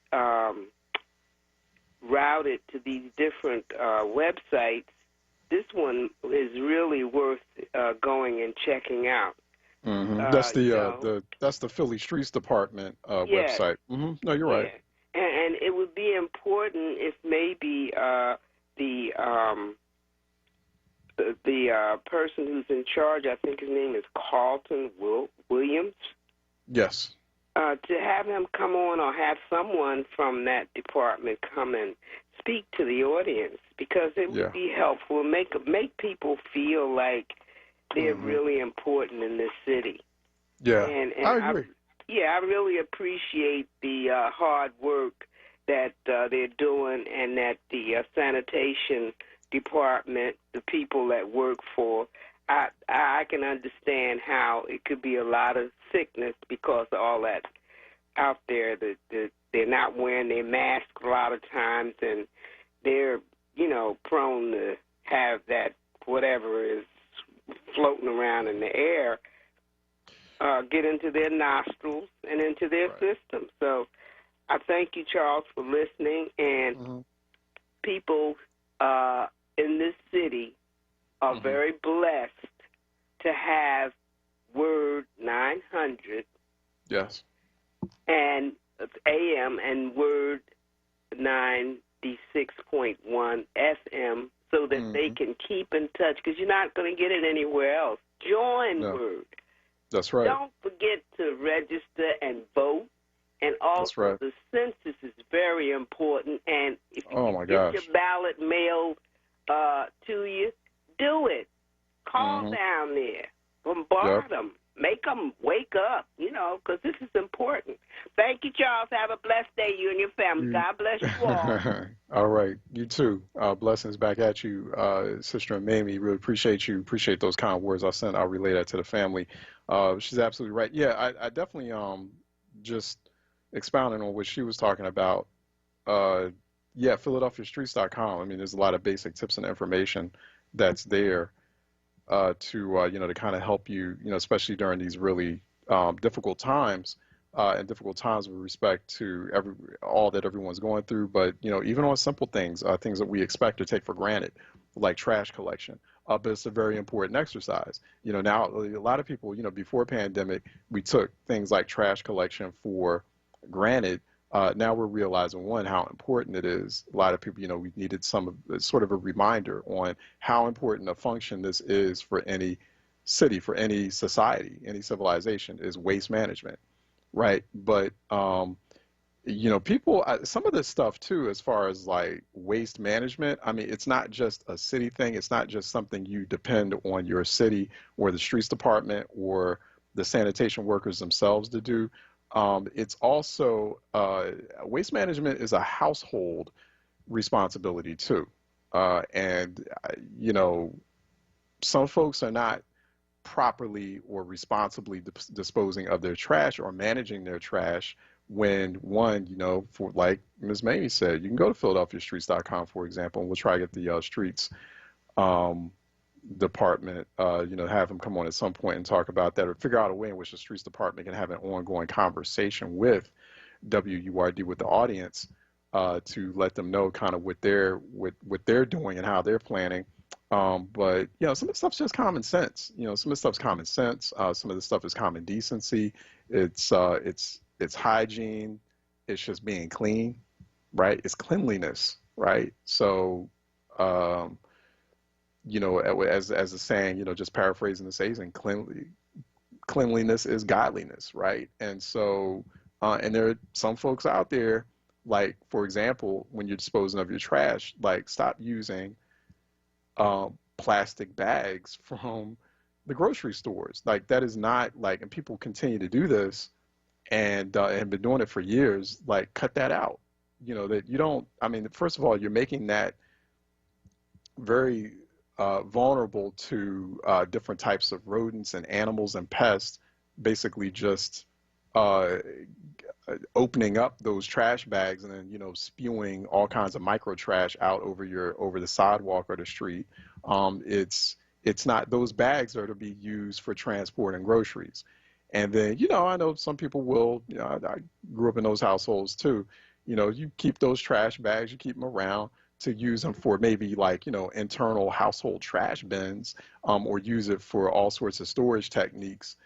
Because Black households especially, we famous for recycling them plastic, those plastic bags that you use from the grocery store. And so I get it, but they're not to be used for traditional, trash placement on the sidewalk. Like, either you get a trash can, or you use industrial strength trash bags. And so, and then people are wondering too about like a lot of the high flooding. There are people who used to live in Philly that live in other places that are like, I'm talking with, and we're all like, yo, have you seen the flooding in Philly? Yeah, it's wild. And so, but some of that flooding occurs from like a lot of the trash and people's like really bad trash or household waste management habits, flowing into sewage systems, flowing into or blocking up or stopping. We even had someone who called in about that recently, who was imploring people like, stop using those trash bags because you're clogging up sewage ducts and sewage systems or drainage systems throughout the streets. And then you're wondering why like there's a lot of flooding in Philly. Well, that's one reason. Climate crisis and just Philly is a flood zone, is the big primary explanation and culprit for that. But folks are not making it any better when you're improperly disposing of your trash, and then that there's a trash collection crisis. So communities are gonna have to figure that out. So once again, it's that all hands on deck kind of mentality and approach. We have to start thinking like that, particularly in dark and uncertain times like this. I've always said throughout this pandemic, the one thing we need to continue doing is to act as community. You can't think so much. You have the primary responsibility of thinking about yourself and thinking about your children, your family, and your household. You got to take care of business home, but you don't make the situation at home any better when you're not acting as a neighbor, as community, when you're not checking in on the neighbors, or if there's a crisis that's striking an entire street, whether that's violence or it's like trash, just inadequate trash collection or problems with that, you got to do that together as a community in order to get through that, to tackle that. And then you got to, as a community, put pressures on policymakers, and then listen to Ms. Mamie's right. Listen to stations, ongoing outlets that are up 24 hours a day, 7 days a week, to arm you with the information and the tools to help you have those conversations with those policymakers. No other city has this. No other place has this. And that's why a lot of people from other places are listening in to WURD, because obviously we have a lot more that we're offering besides local Philly insights. We're also offering a lot of national and sometimes international, global insights. And Black folks in other places, they do not have this. Philly is very fortunate to have something like a WURD. And if you want to keep it going, but two, you want it to get even better and provide you with even more information, Ms. Mamie's right. Start becoming a forward member if you haven't already, or renew. So it's just very important to kind of sustain this effort and to help it grow. to help it grow, because we're having a lot more reach, and that's a great thing. And and helping communities as best we can. We're not perfect. That's why we like to get feedback from you. Like yesterday when we had like the moment where the city commissioner's office was listening, we need to clarify something. I love that moment. That's the way it's supposed to work. And then we sorted it out. So now, people understand like, okay, well, this is what I need to do with respect to mail ballots. And then we'll just continue to have that conversation on a regular basis here on programs like Reality Check and others. But that's just so important. But yeah, I mean, it's not, I'm not trying.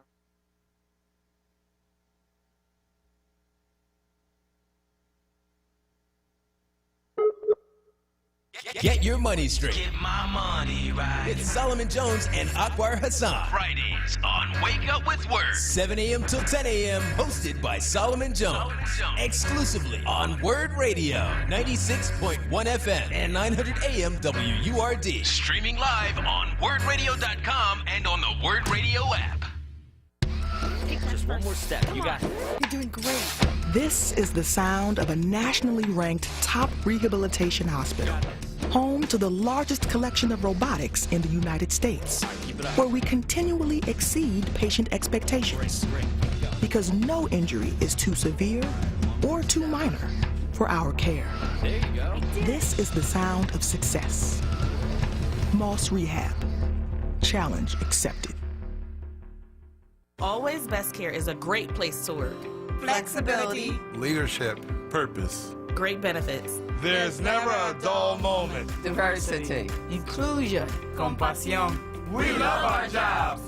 If you're looking for a great place to work, you can join our compassionate Team Green. You can apply online at teamgreenabc.com or call 267-909-9248. Teamwork makes the dream work.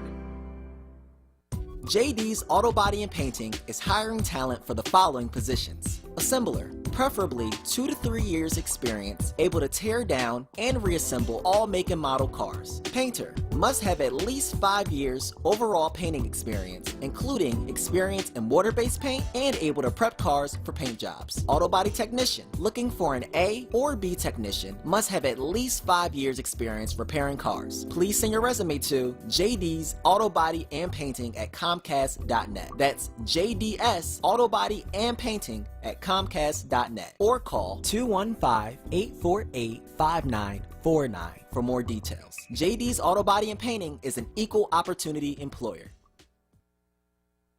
Lifting every voice till earth and heaven ring. This is Word Radio. 96.1 FM and 900 AM WURD Philadelphia. Black Talk Media.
Reality Check with Charles Ellison. Right now on Word Radio and WordRadio.com. All right, welcome back, everyone. How are you doing? Just thanks so much for your patience. Just working out a little bit of a technical glitch. So, just bringing things to you in this virtual environment. So every now and then there'll be a hiccup. Welcome back, Reality Check. It is the Thursday end of the week edition. I'm Charles Ellison. You can catch me, as many of you do, on Twitter.com. You can directly catch me there. I've seen a few of you have. At Ellison Report, tag me at Ellison Report on Twitter.com, hashtag Reality Check, and don't forget to check hashtag Word on Politics.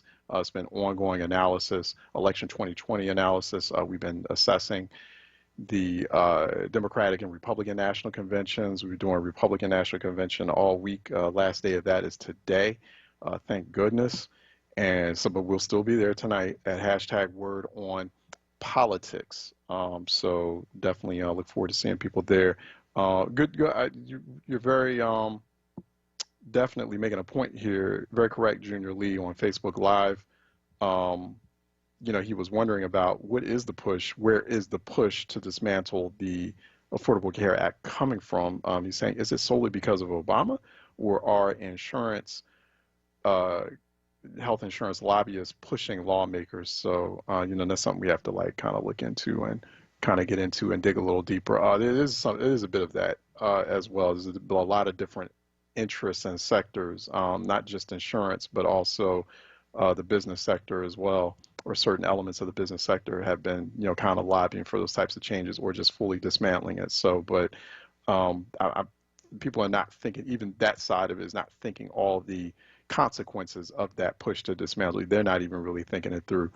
So it's, obviously very political, but, we'll talk about that more. I got to bring on our next guest. John Cromer is a planning and development consultant, also teaches urban development policy at the University of Pennsylvania. He's the former director of housing for the city of Philadelphia as well under Mayor Rendell. And he's also participated in quite a few local political campaigns, elections, et cetera.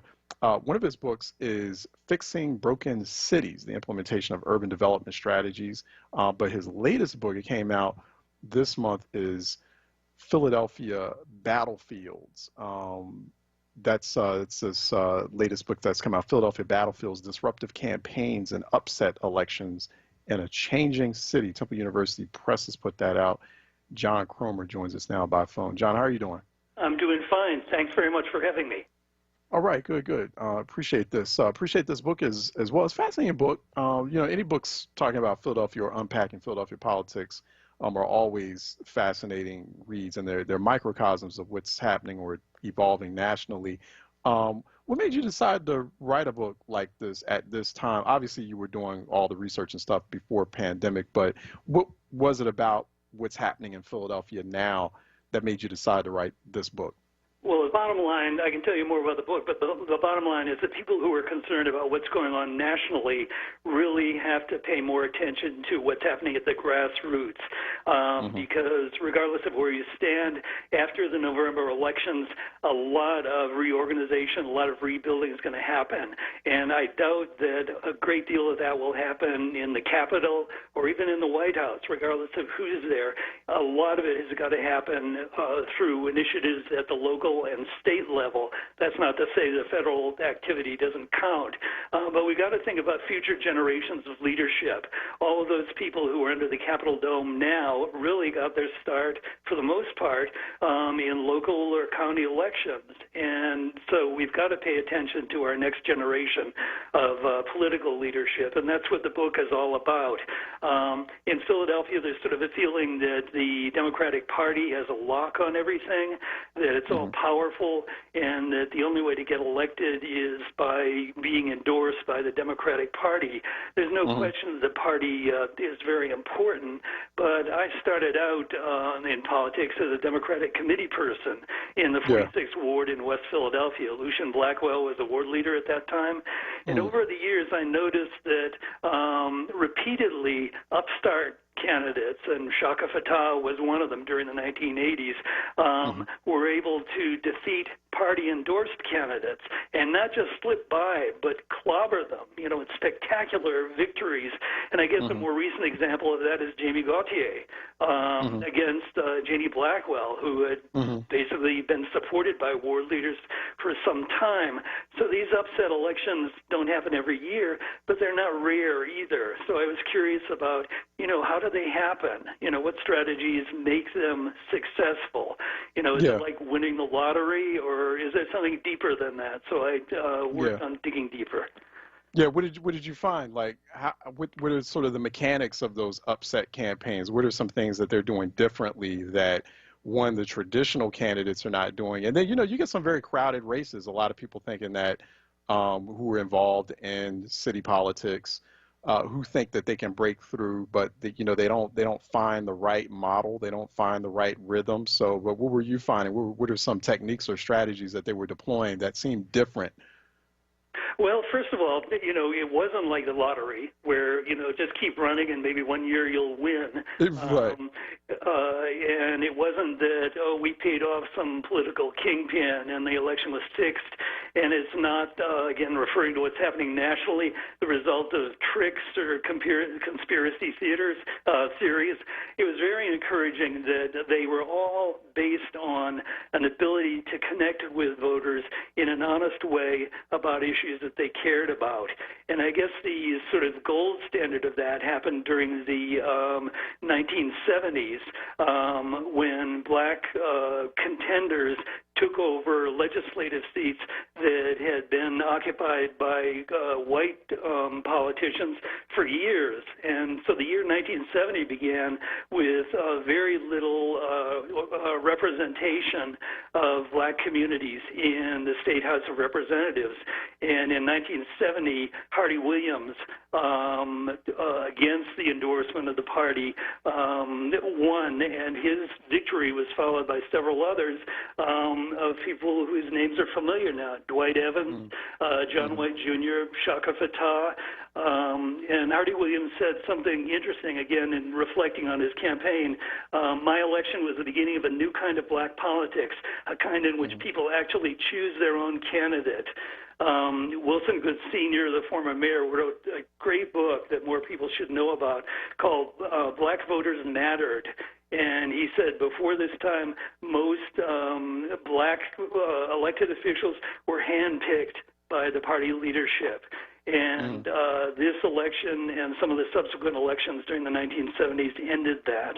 And so again, it's encouraging to think that these changes came about through effective communication at the grassroots level. And thinking about Jamie Gauthier, for example, clearly Janie Blackwell had a strong record of constituent service. And I do not want to appear to be bad-mouthing Janie Blackwell or Lucien Blackwell, with whom I've had long-standing positive working relationships. But I think the thing that Gauthier was able to convey was, I'm a practitioner.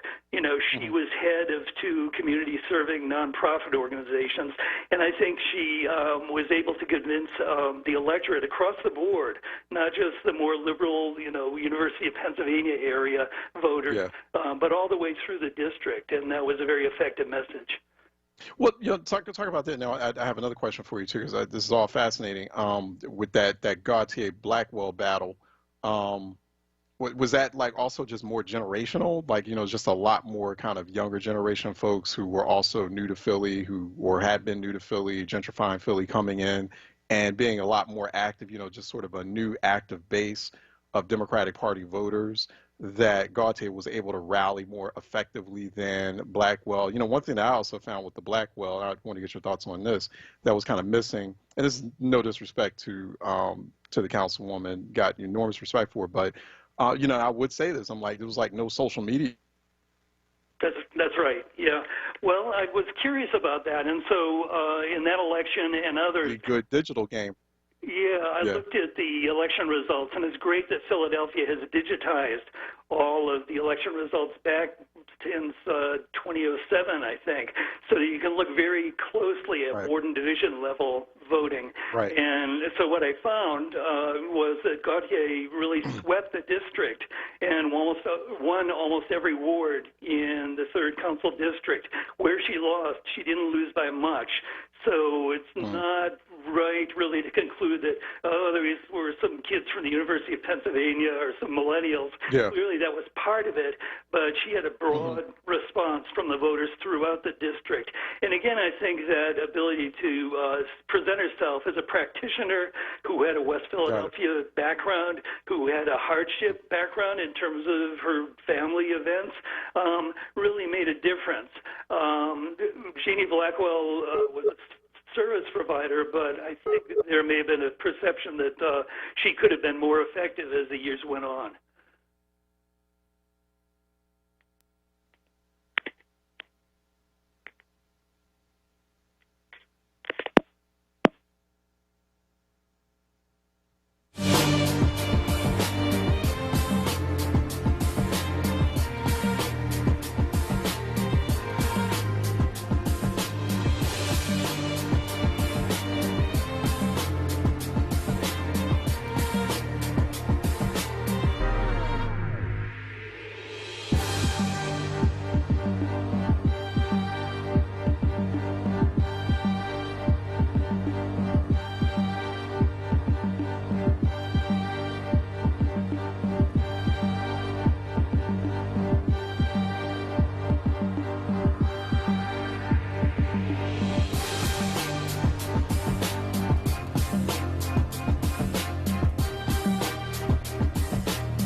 Reality Check with Charles Ellison right now on Word Radio and WordRadio.com.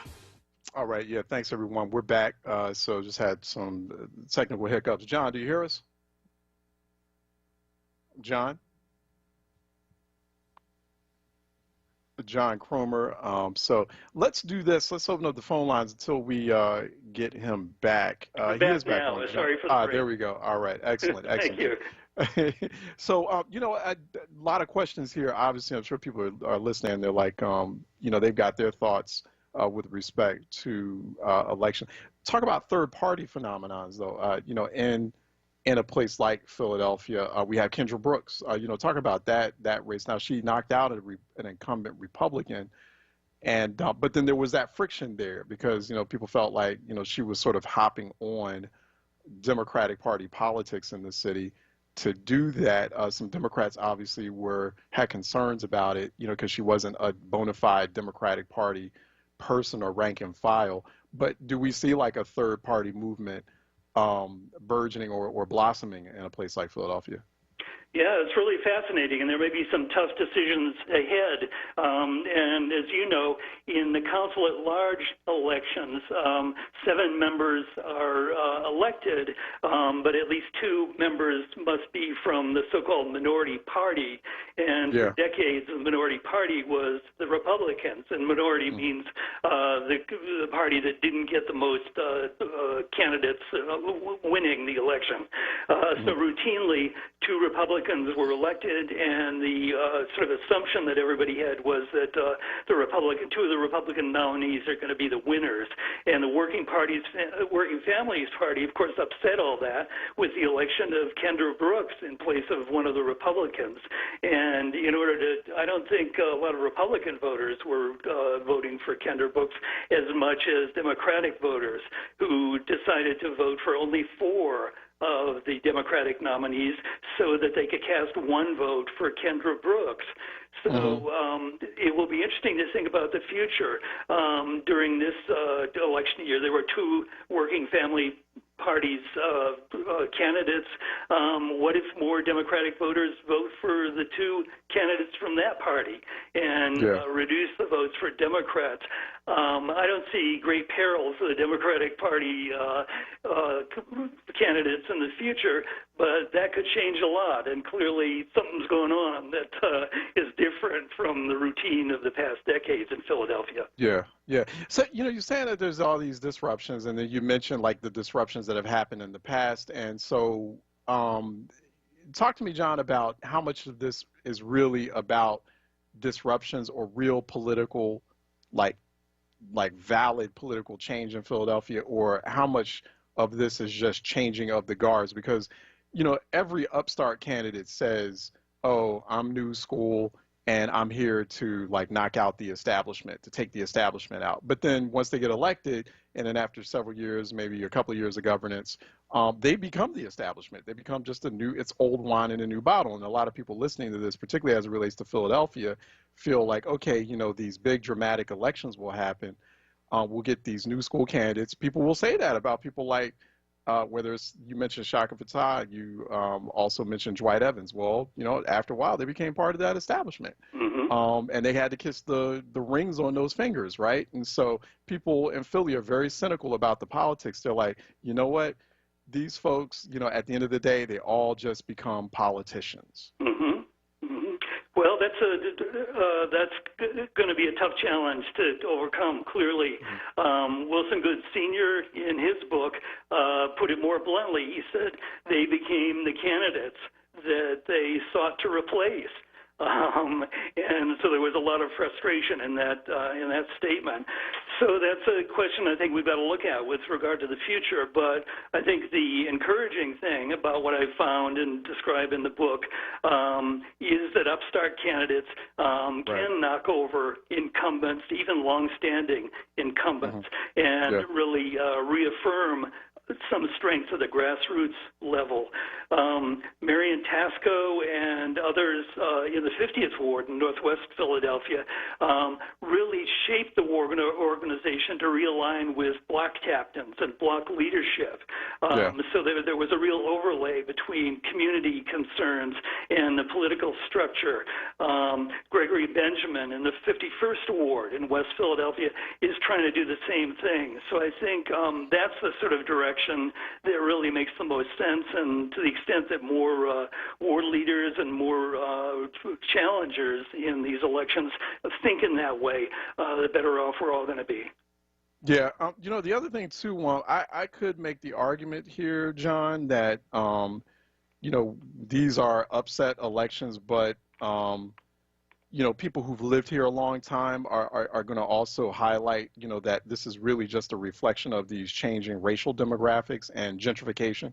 That gentrification is driving these new politics in Philly, right? So even in the case of Jamie Gautier versus Jannie Blackwell, certain people have frequently commented on it was certain interest groups or certain forces that were backing Gautier, and they felt like they represented that new layer or that new gentrification generation that's coming into Philly. And so, speak to that, because there's this new set of people with either a new set of demands, or they also have better socioeconomic status than black people particularly, who've been here or been in Philadelphia a long time. So speak to that about how the politics is being driven by that.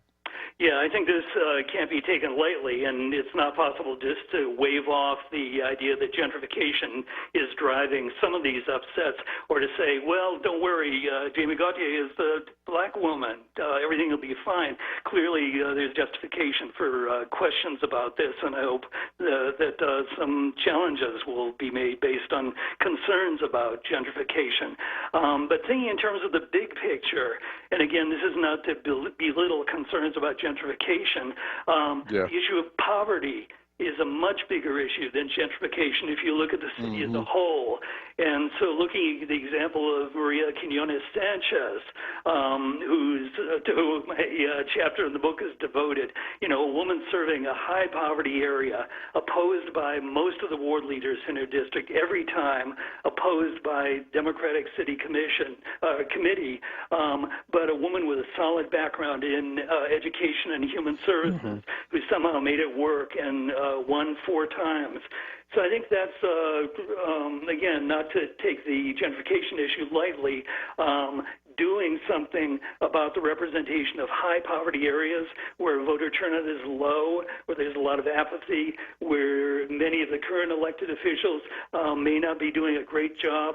That's really critical. And so the example of people like Marian Tasco and Shaka Fatah, really, who increased the number of registered voters in their districts and really got people to thinking that they could elect somebody to office who would actually do something worthwhile for their community, really was a change. That attitude is going to be hard to, that sort of presentation is going to be hard to make in high poverty communities, but that's the challenge we've got to look at. Yeah. And what about voter turnout? Because it's just, you know, especially in these local elections, John, you have to agree in recent years. I mean, a little bit better, you know, I was actually impressed a little bit with turnout.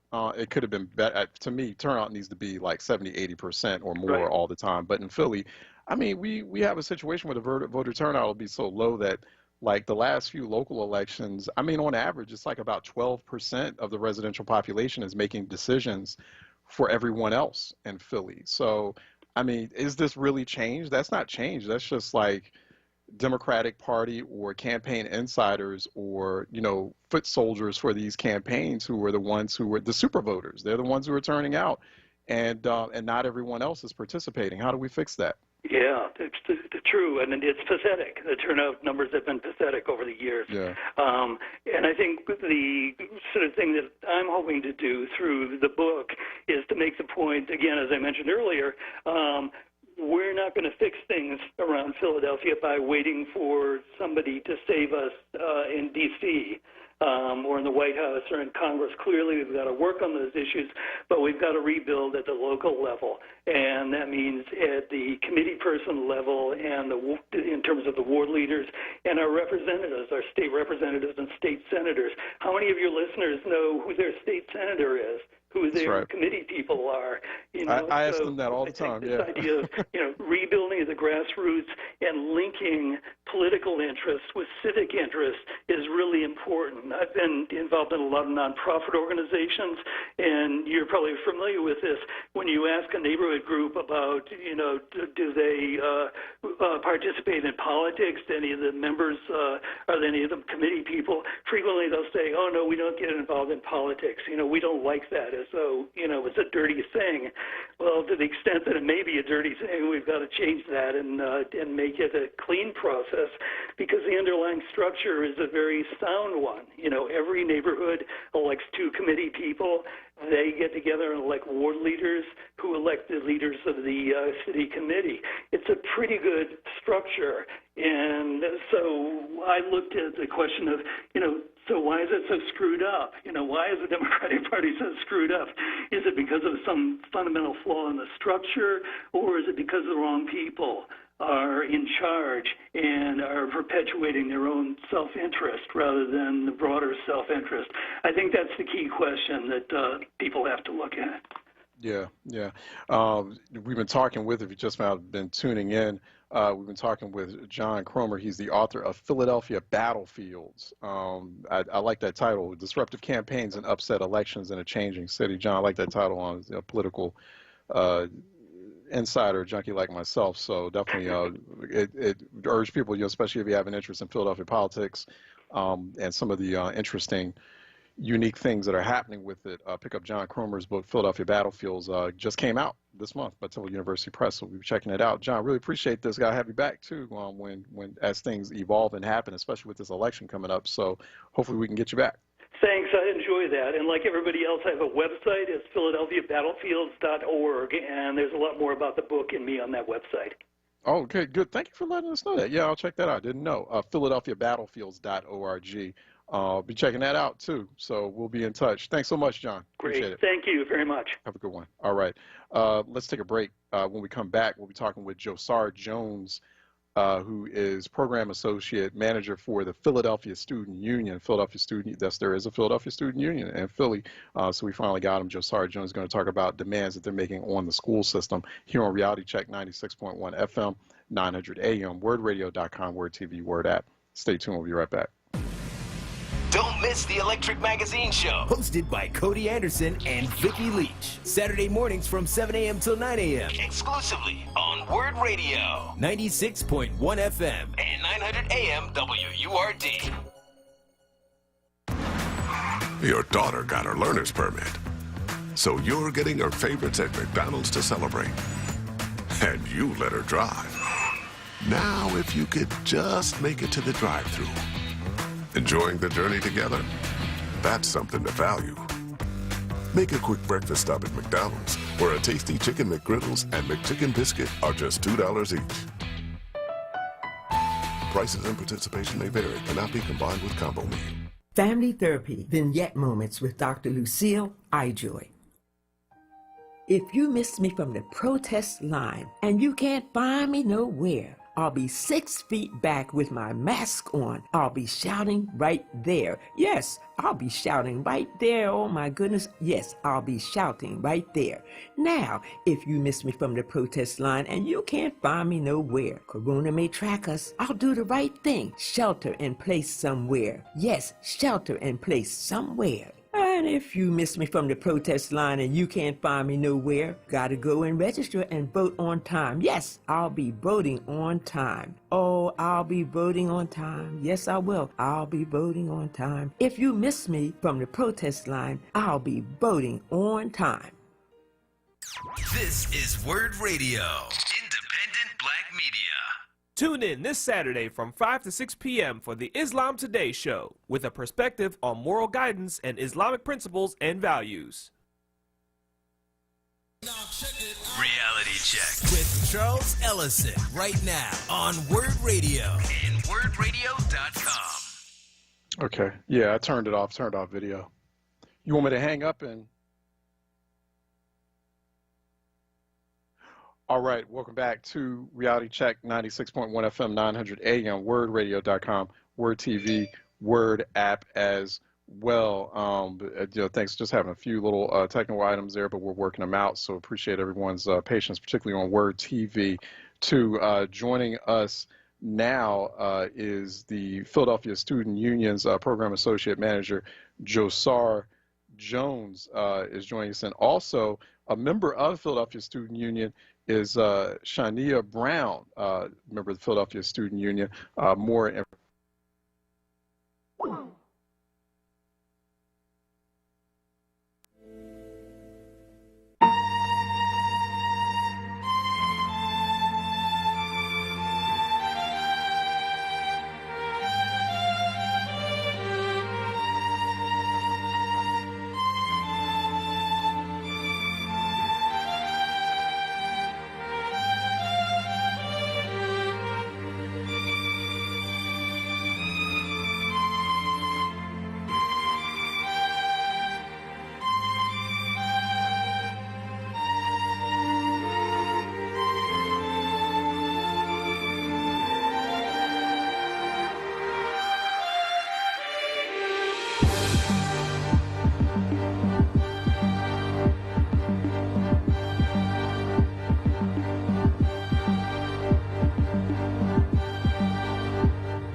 Reality Check with Charles Ellison right now on Word Radio and wordradio.com.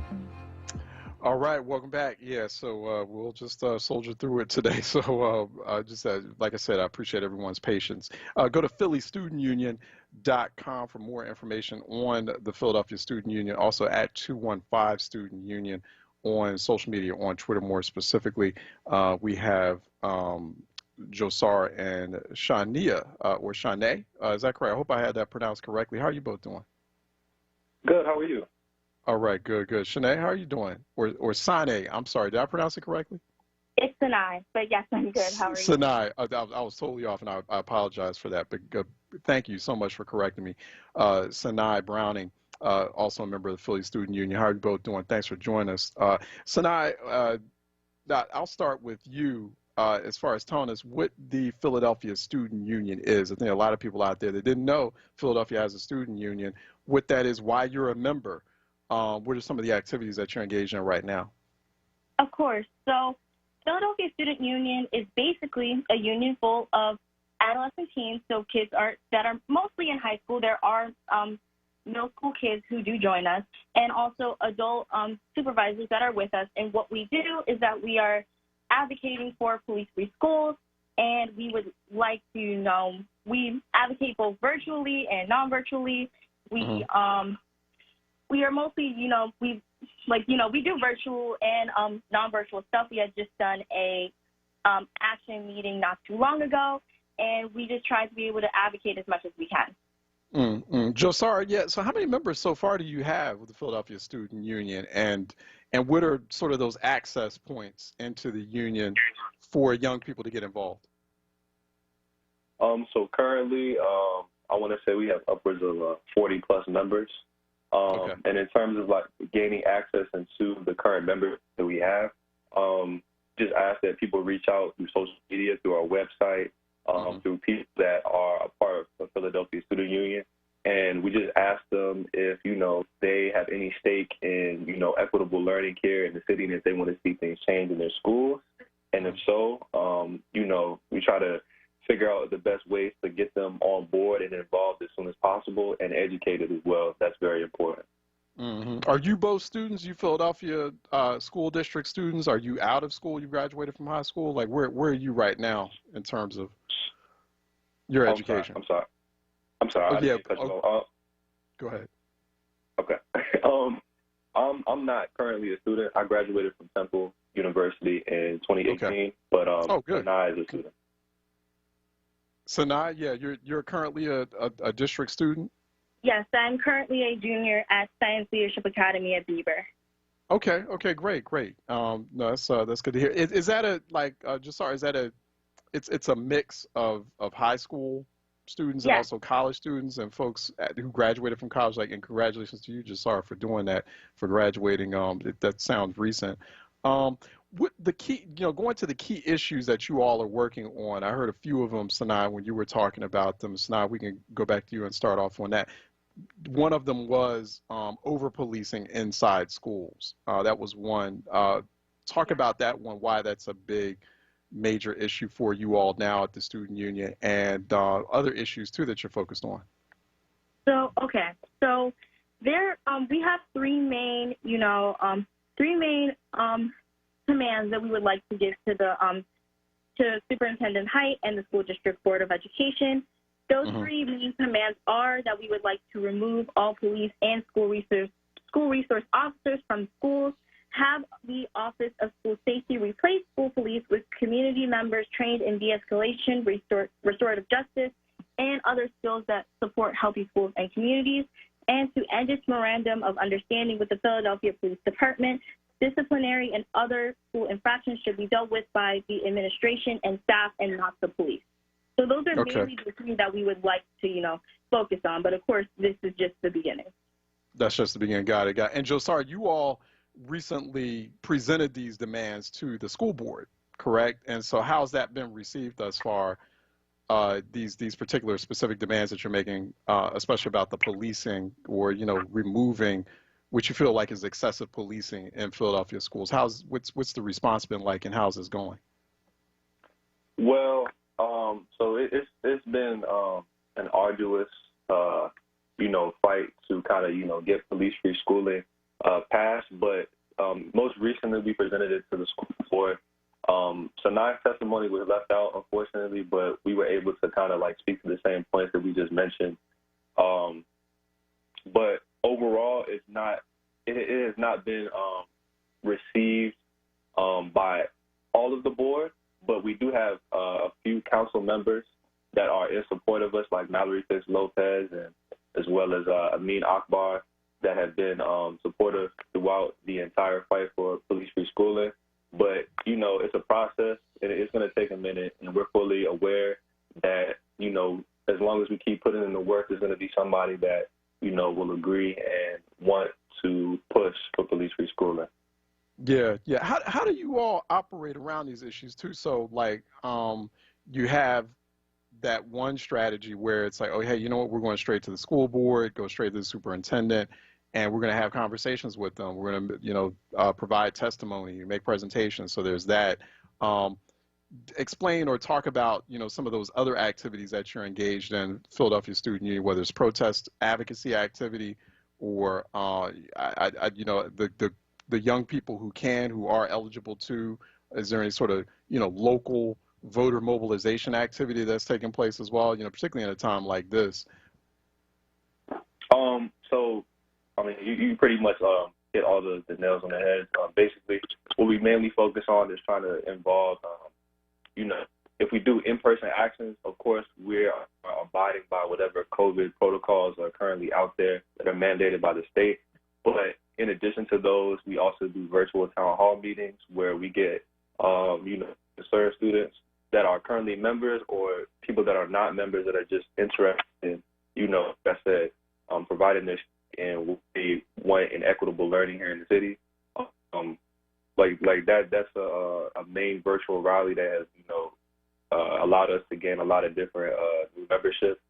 In addition to that, you know, we try to get onto different meetings as much as possible because we want not just teachers and educators and all these different supervisors within schools to understand what we're about, but we want parents as well as other guardians, other older people that are in the community to understand what we're really about and how them standing by the side of young people or supporting them and uplifting them at every single point is very beneficial to what Philadelphia Student Union stands for.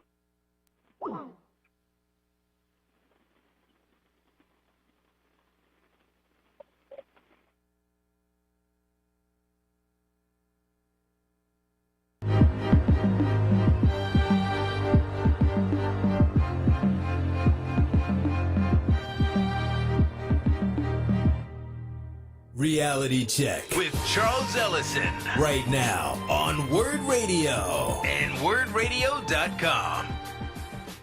Yeah, thanks. We're back. Sorry about that, Josar.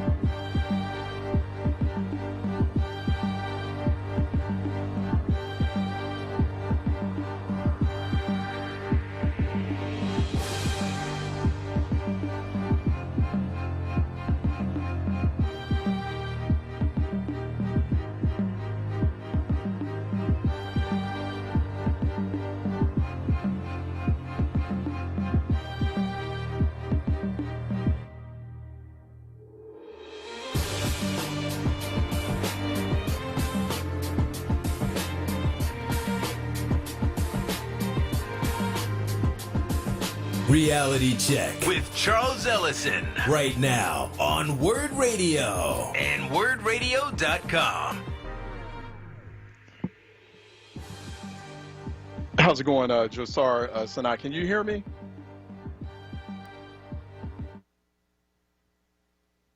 All right. Welcome back. Josar Sanai, can you hear me?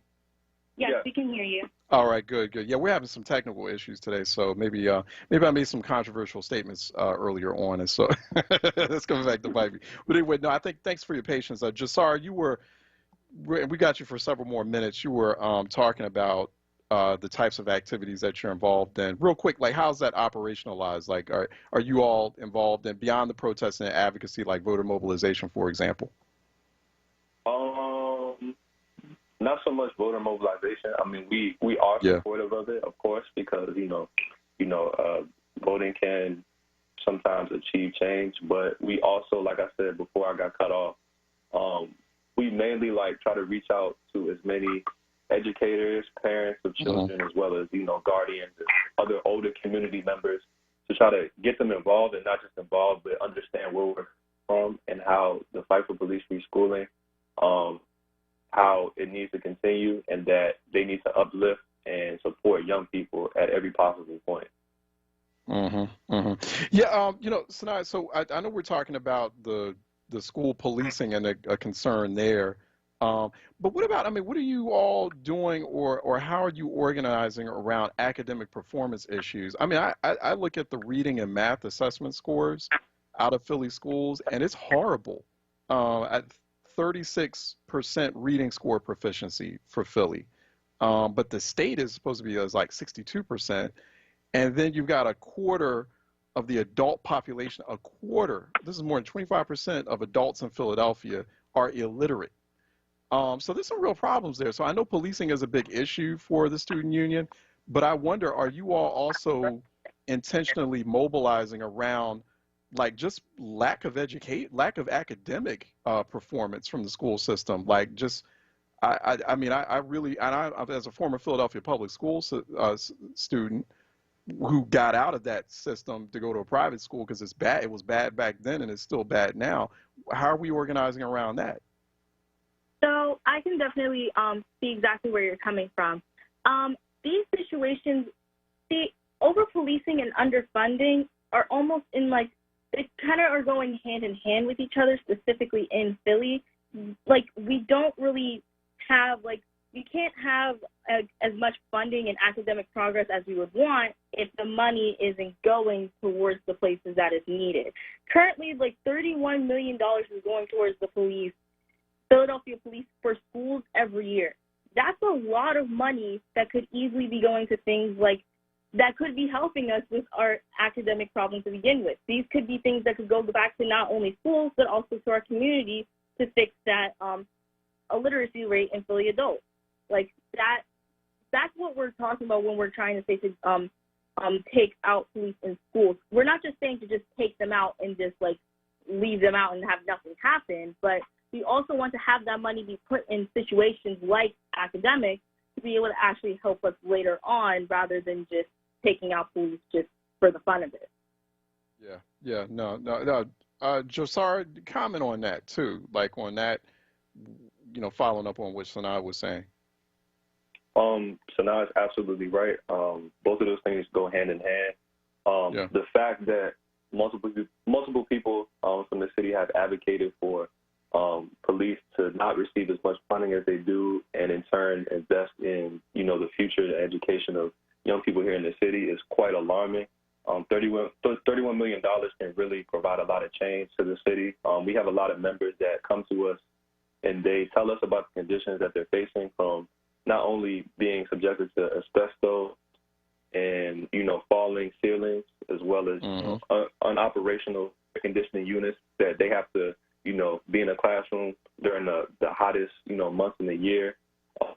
These things actually matter, and they're way more powerful than people think. So that's all where it starts. Education is important.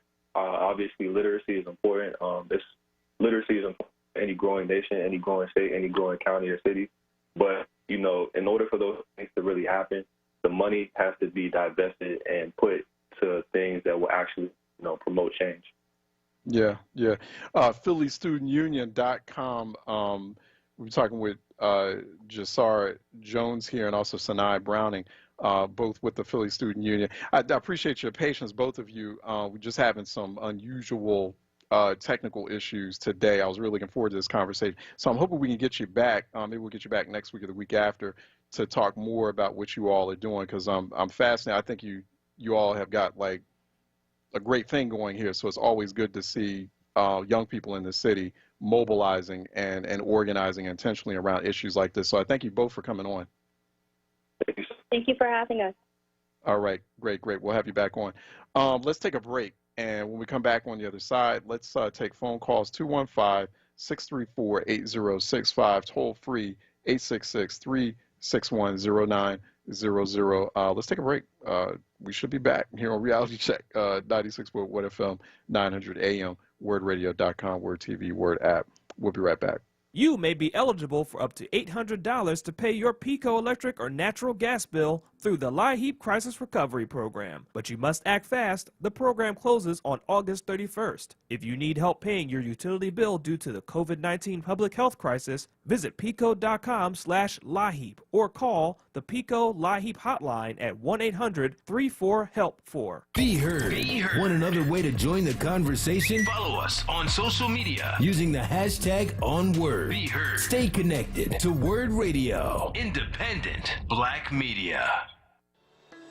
Seniors, does your doctor regularly reach out to check on you? Can you walk into your doctor's office and see them if you need to? Do you have your doctor's cell phone number and can you call them anytime, day or night? At Dedicated Senior Medical Center, their only specialty is caring for seniors. Dedicated makes it easy to get the primary care you deserve. Doctors spend more time with patients than the doctors you may be used to. They offer telehealth visits, help you get your medications, and even make sure you get to your appointments. If your doctor isn't treating you like family, it's time to say yes to Dedicated Senior Medical Center. Call Dedicated Senior Medical Center today to schedule a visit and find out what you're missing. Call 267-443-1900. That's 267-443-1900. Appointments are available now.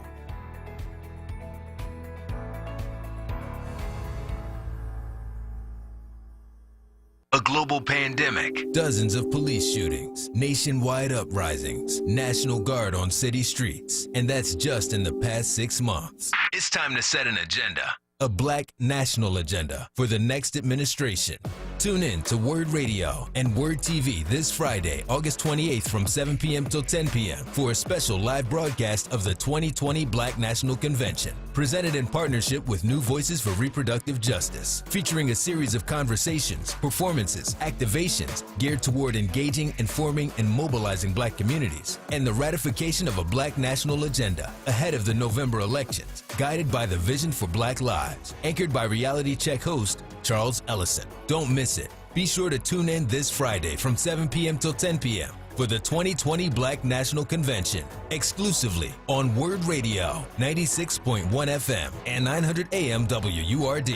Streaming live on wordradio.com, the Word Radio app, and watch live on Word TV via Facebook or visit wordradio.com and scroll to the bottom of the page. Reality Check with Charles Ellison right now on Word Radio and wordradio.com. All right, welcome back to Reality Check. Phone lines are open, 215-634-8065, toll free 866-361-0900 here on Reality Check, 215-634-8065, toll free 866-361-0900 here on Reality Check. We have listener Nora C. Jean. She's making a point. We were having an earlier discussion about violence in Philly and about kind of also looking at, how do we capture both the police violence and also the violence that's happening internally in our communities. It's wreaking havoc in our communities. Nora C. Jean saying, from what I hear, many of these inner city shooters are posting stuff on social media. I'm hearing the exact same thing. What's police intel doing about that? Policemen are more easily identified than civilians. It's a good point. Therefore, we pay closer attention to police presence. So that is a good point because a lot of these, shootings that are happening in Philly, they're happening very quickly. They're happening in very, covert ways, or people, for example, hiding and then waiting for their target and then jumping out and shooting folks. So there's a lot of that going on. So it's a very good point by Nora C. Jean. Thank you for that. Also, overtime rules, responding to our conversation about the Affordable Care Act earlier on. This is on Twitter to Charismo Troiano. Understand the federal law has been changed. No longer mandatory that citizens purchase the Affordable Care Insurance policy. Kindly bring us up to date on the correct information. Thank you. P.S. What portion of folks do not purchase coverage? I don't know the answer to that right away, but that's something to look on to, and hopefully Charisma will answer on Twitter when she gets a chance. So also I know people are listening in via Facebook as well. 215-634-8065, toll free 866-361-0900.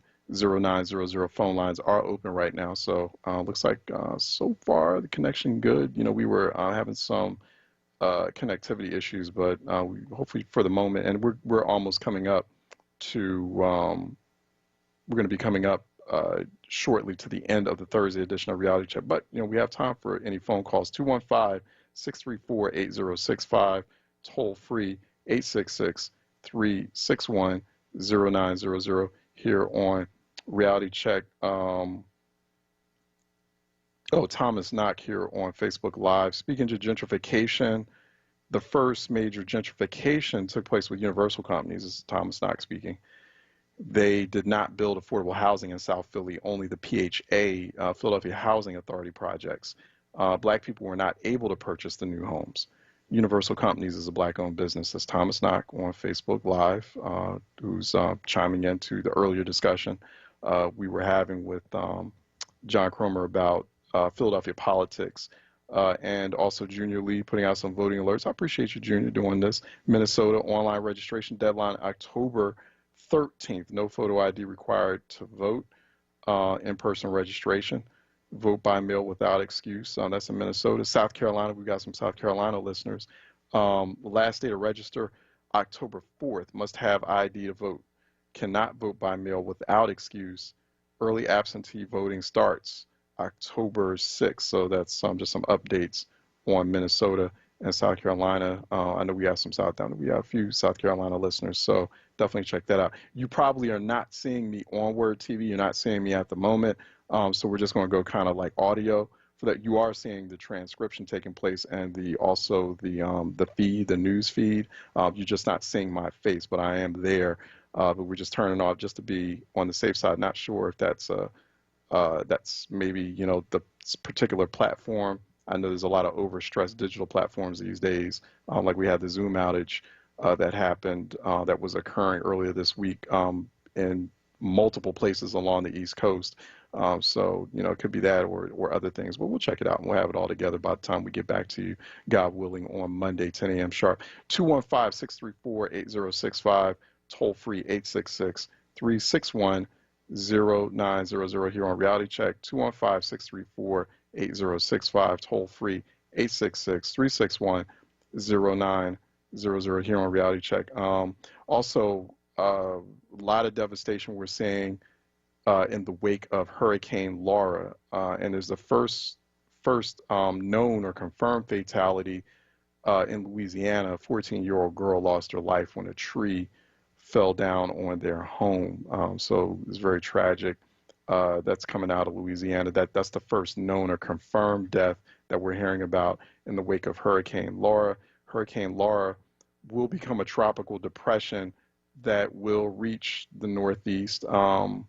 And, you know, hitting the mid-Atlantic as well, and that includes Philly.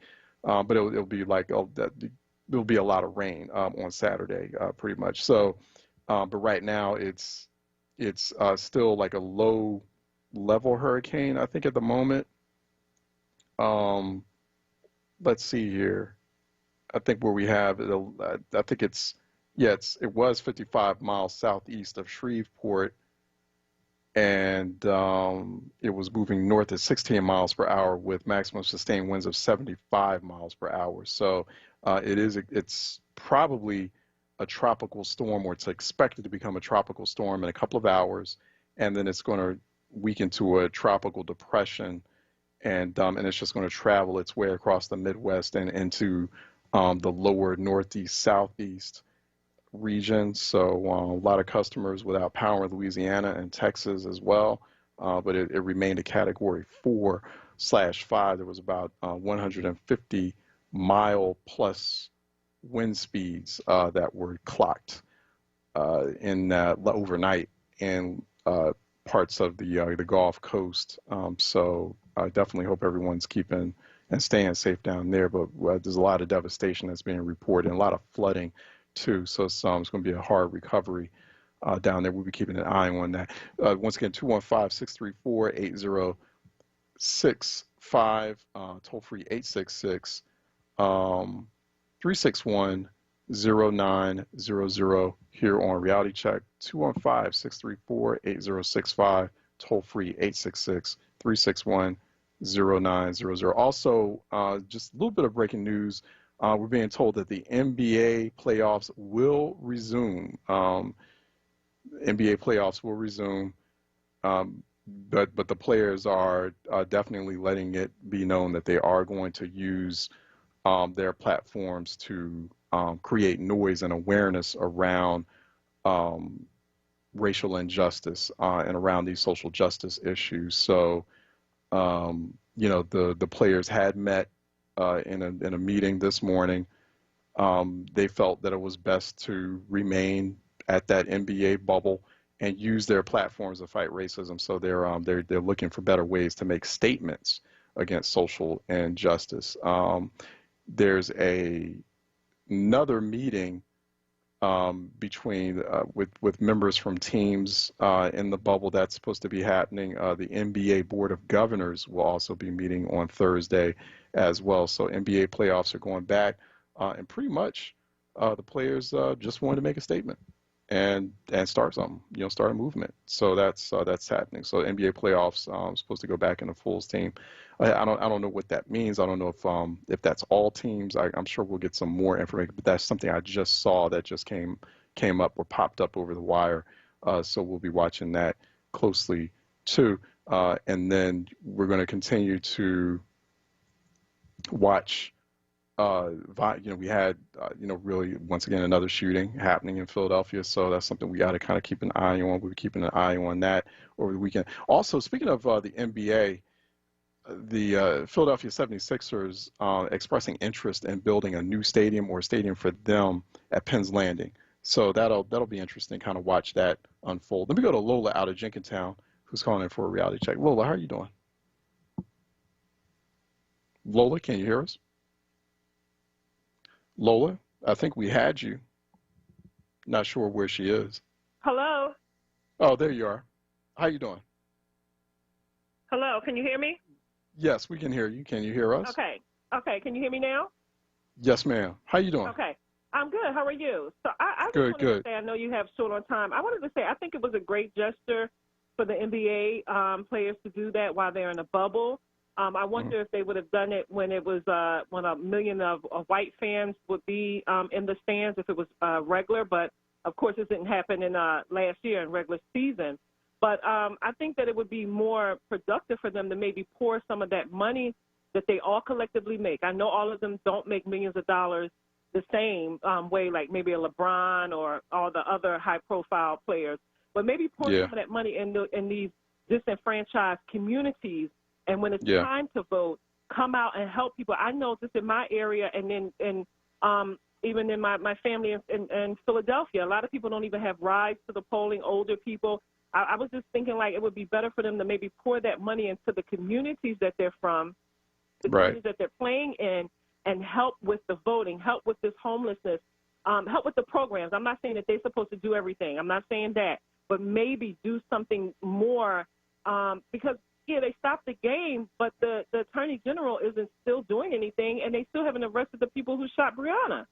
And the thing with Breonna is, the people who initiated that no-knock warrant did something in 2018, the same thing.